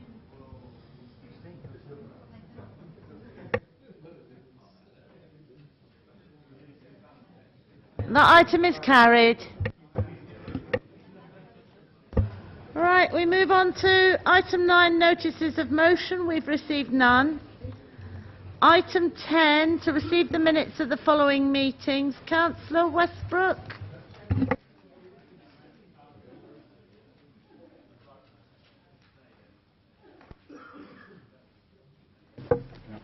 Thank you. In reference to the council meeting held on the 10th of December, could I please refer members to page 5977 of the minute book, question number 4, and could I please ask the portfolio holder for community services and delivery and improvement to give me an update and tell me what progress has been made following my questions and his answers. Thank you.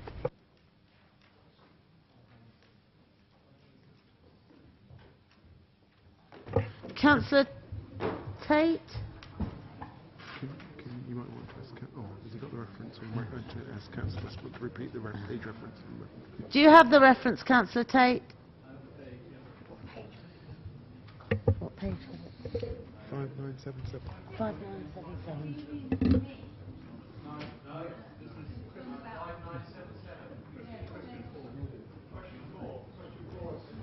Yeah, so it's this one. No.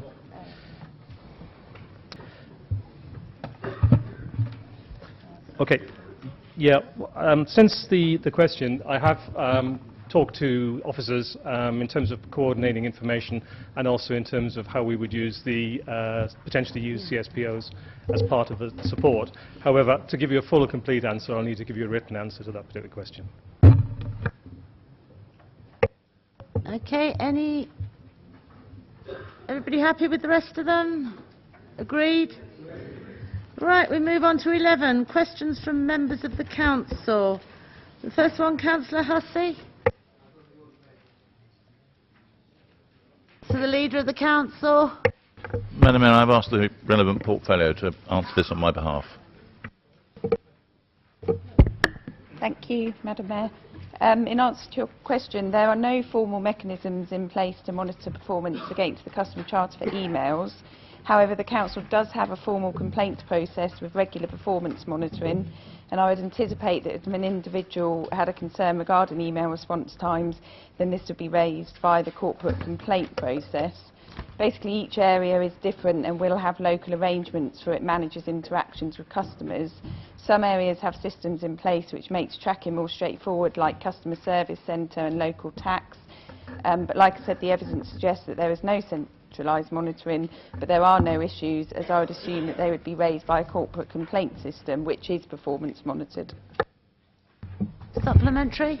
Yes, no issues. I couldn't have written it better myself.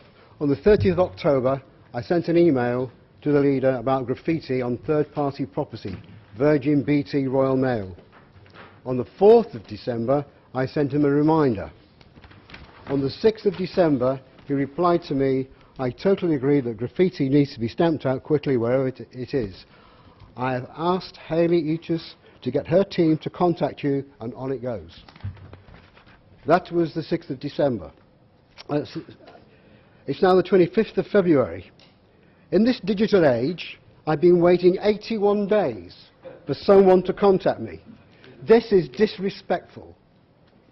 It's a poor service and it's not consistent with the Customer Charter. Would the leader please consider what he can do to improve the effectiveness of the Customer Charter, because councillors are customers, and what does he propose to do about my original query? I think 100+ days since my first email, I still haven't had any kind of response other than an apology, is not good enough. Thank you. If I can answer on behalf of the leader, if that is the case, and I apologise you've waited 100+ days, I do find it's a shame that you've had to raise that in this council chamber today. You could have come to me and we could have discussed this, but I will look into this for you.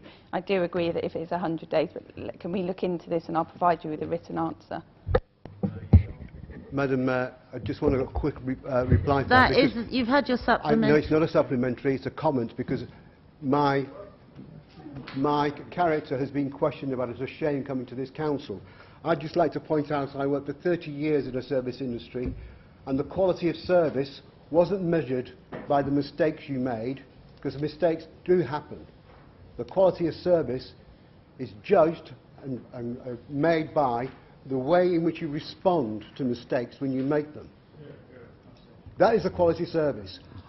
I had no response from 30th to the 4th of December, then I got an apology. I didn't come through this council chamber, but I've waited and waited, 6th of December to the 25th of February. The problem lies in one area and one area only. All right, thank you. Councillor Tilbury to the Chairman of Development Control. Thank you, Madam Mayor. The question is as on the order paper. Thank you. Thank you, Madam Mayor. Thank you, Councillor Tilbury. The planning condition imposed on the approval of the application for the solar farm included a requirement for more than instant screening on the southern boundary than had originally been proposed at the application stage. This was in accordance with the Development Control Committee resolution to grant planning permission. I understand that reference to a 0.8 metre high planting is the provision of a hedgerow immediately to the south of the solar panels, but that the final landscape plan for the site has included larger evergreen planting on the southern boundary. However, I and members of the committee are aware that there is a continuing dialogue between officers and the developer at the site on a number of matters as the development progresses, and any opportunities to improve further on the landscaping of the site will be discussed. Thank you. Supplementary?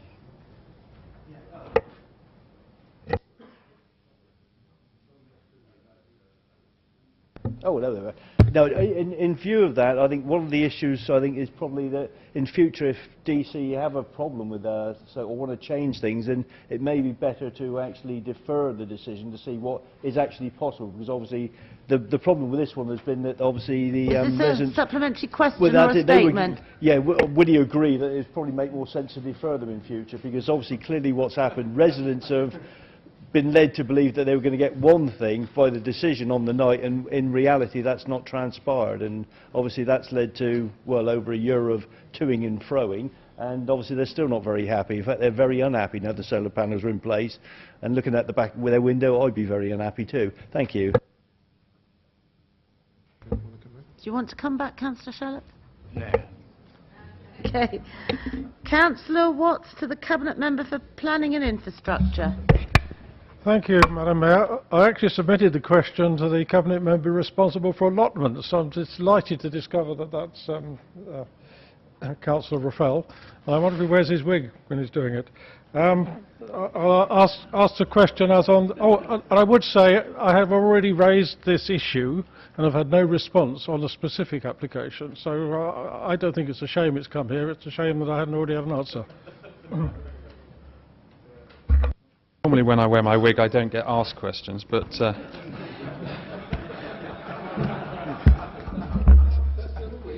and if he wants to see me in my wig, he'll have the choice between the dock or the witness box. Madam Mayor, can I thank Councillor Keith Watts for his question. First of all, he raises a valid point that the wording could be improved, and as a result of his question, it will be improved. Secondly, in trying to answer his question, I'm going to try and answer it in the following way. Firstly, that if the council, that is the Borough Council, has a worked-up allotment scheme within a parish, and the parish want the CIL or Section 106 contribution to go towards it, then of course they can ask for that to happen. If a parish has a worked-up and costed allotment scheme that the Borough Council is aware of, then of course it can ask for Section 106 money or CIL money to go towards it.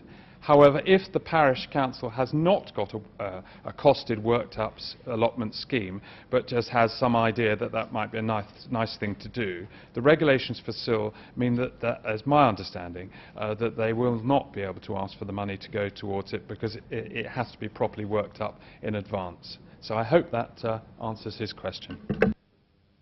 Supplementary?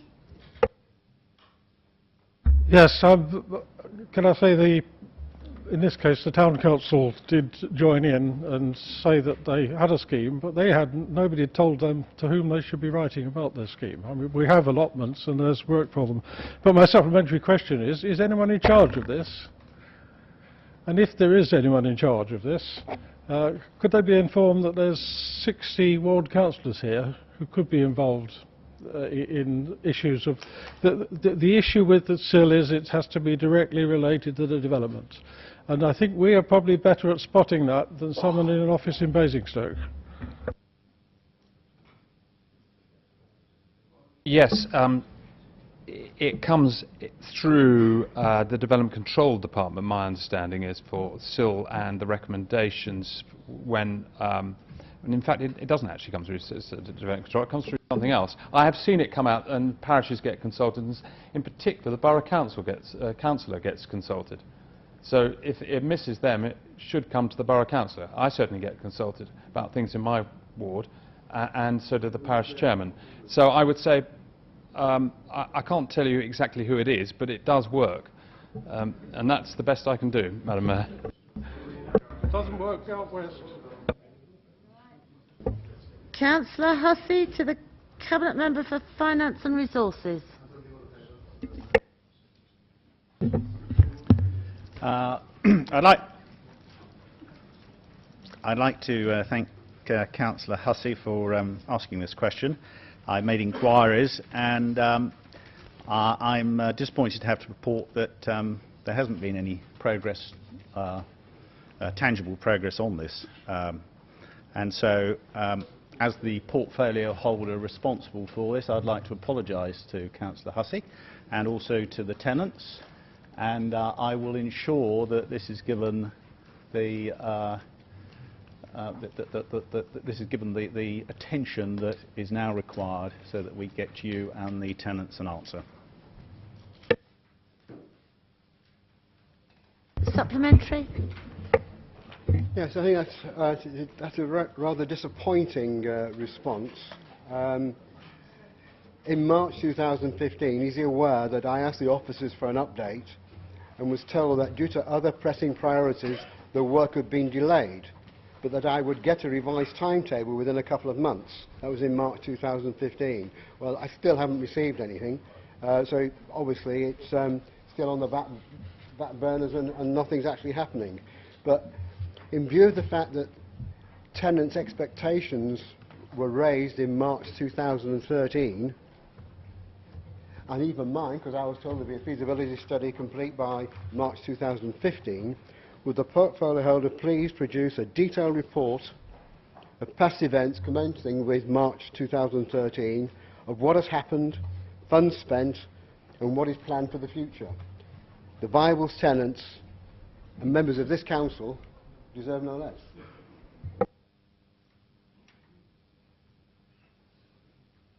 Do you wish to come back? No? Okay, thank you. Well, I think that completes the business of the evening, so thank you all very much and have a good evening.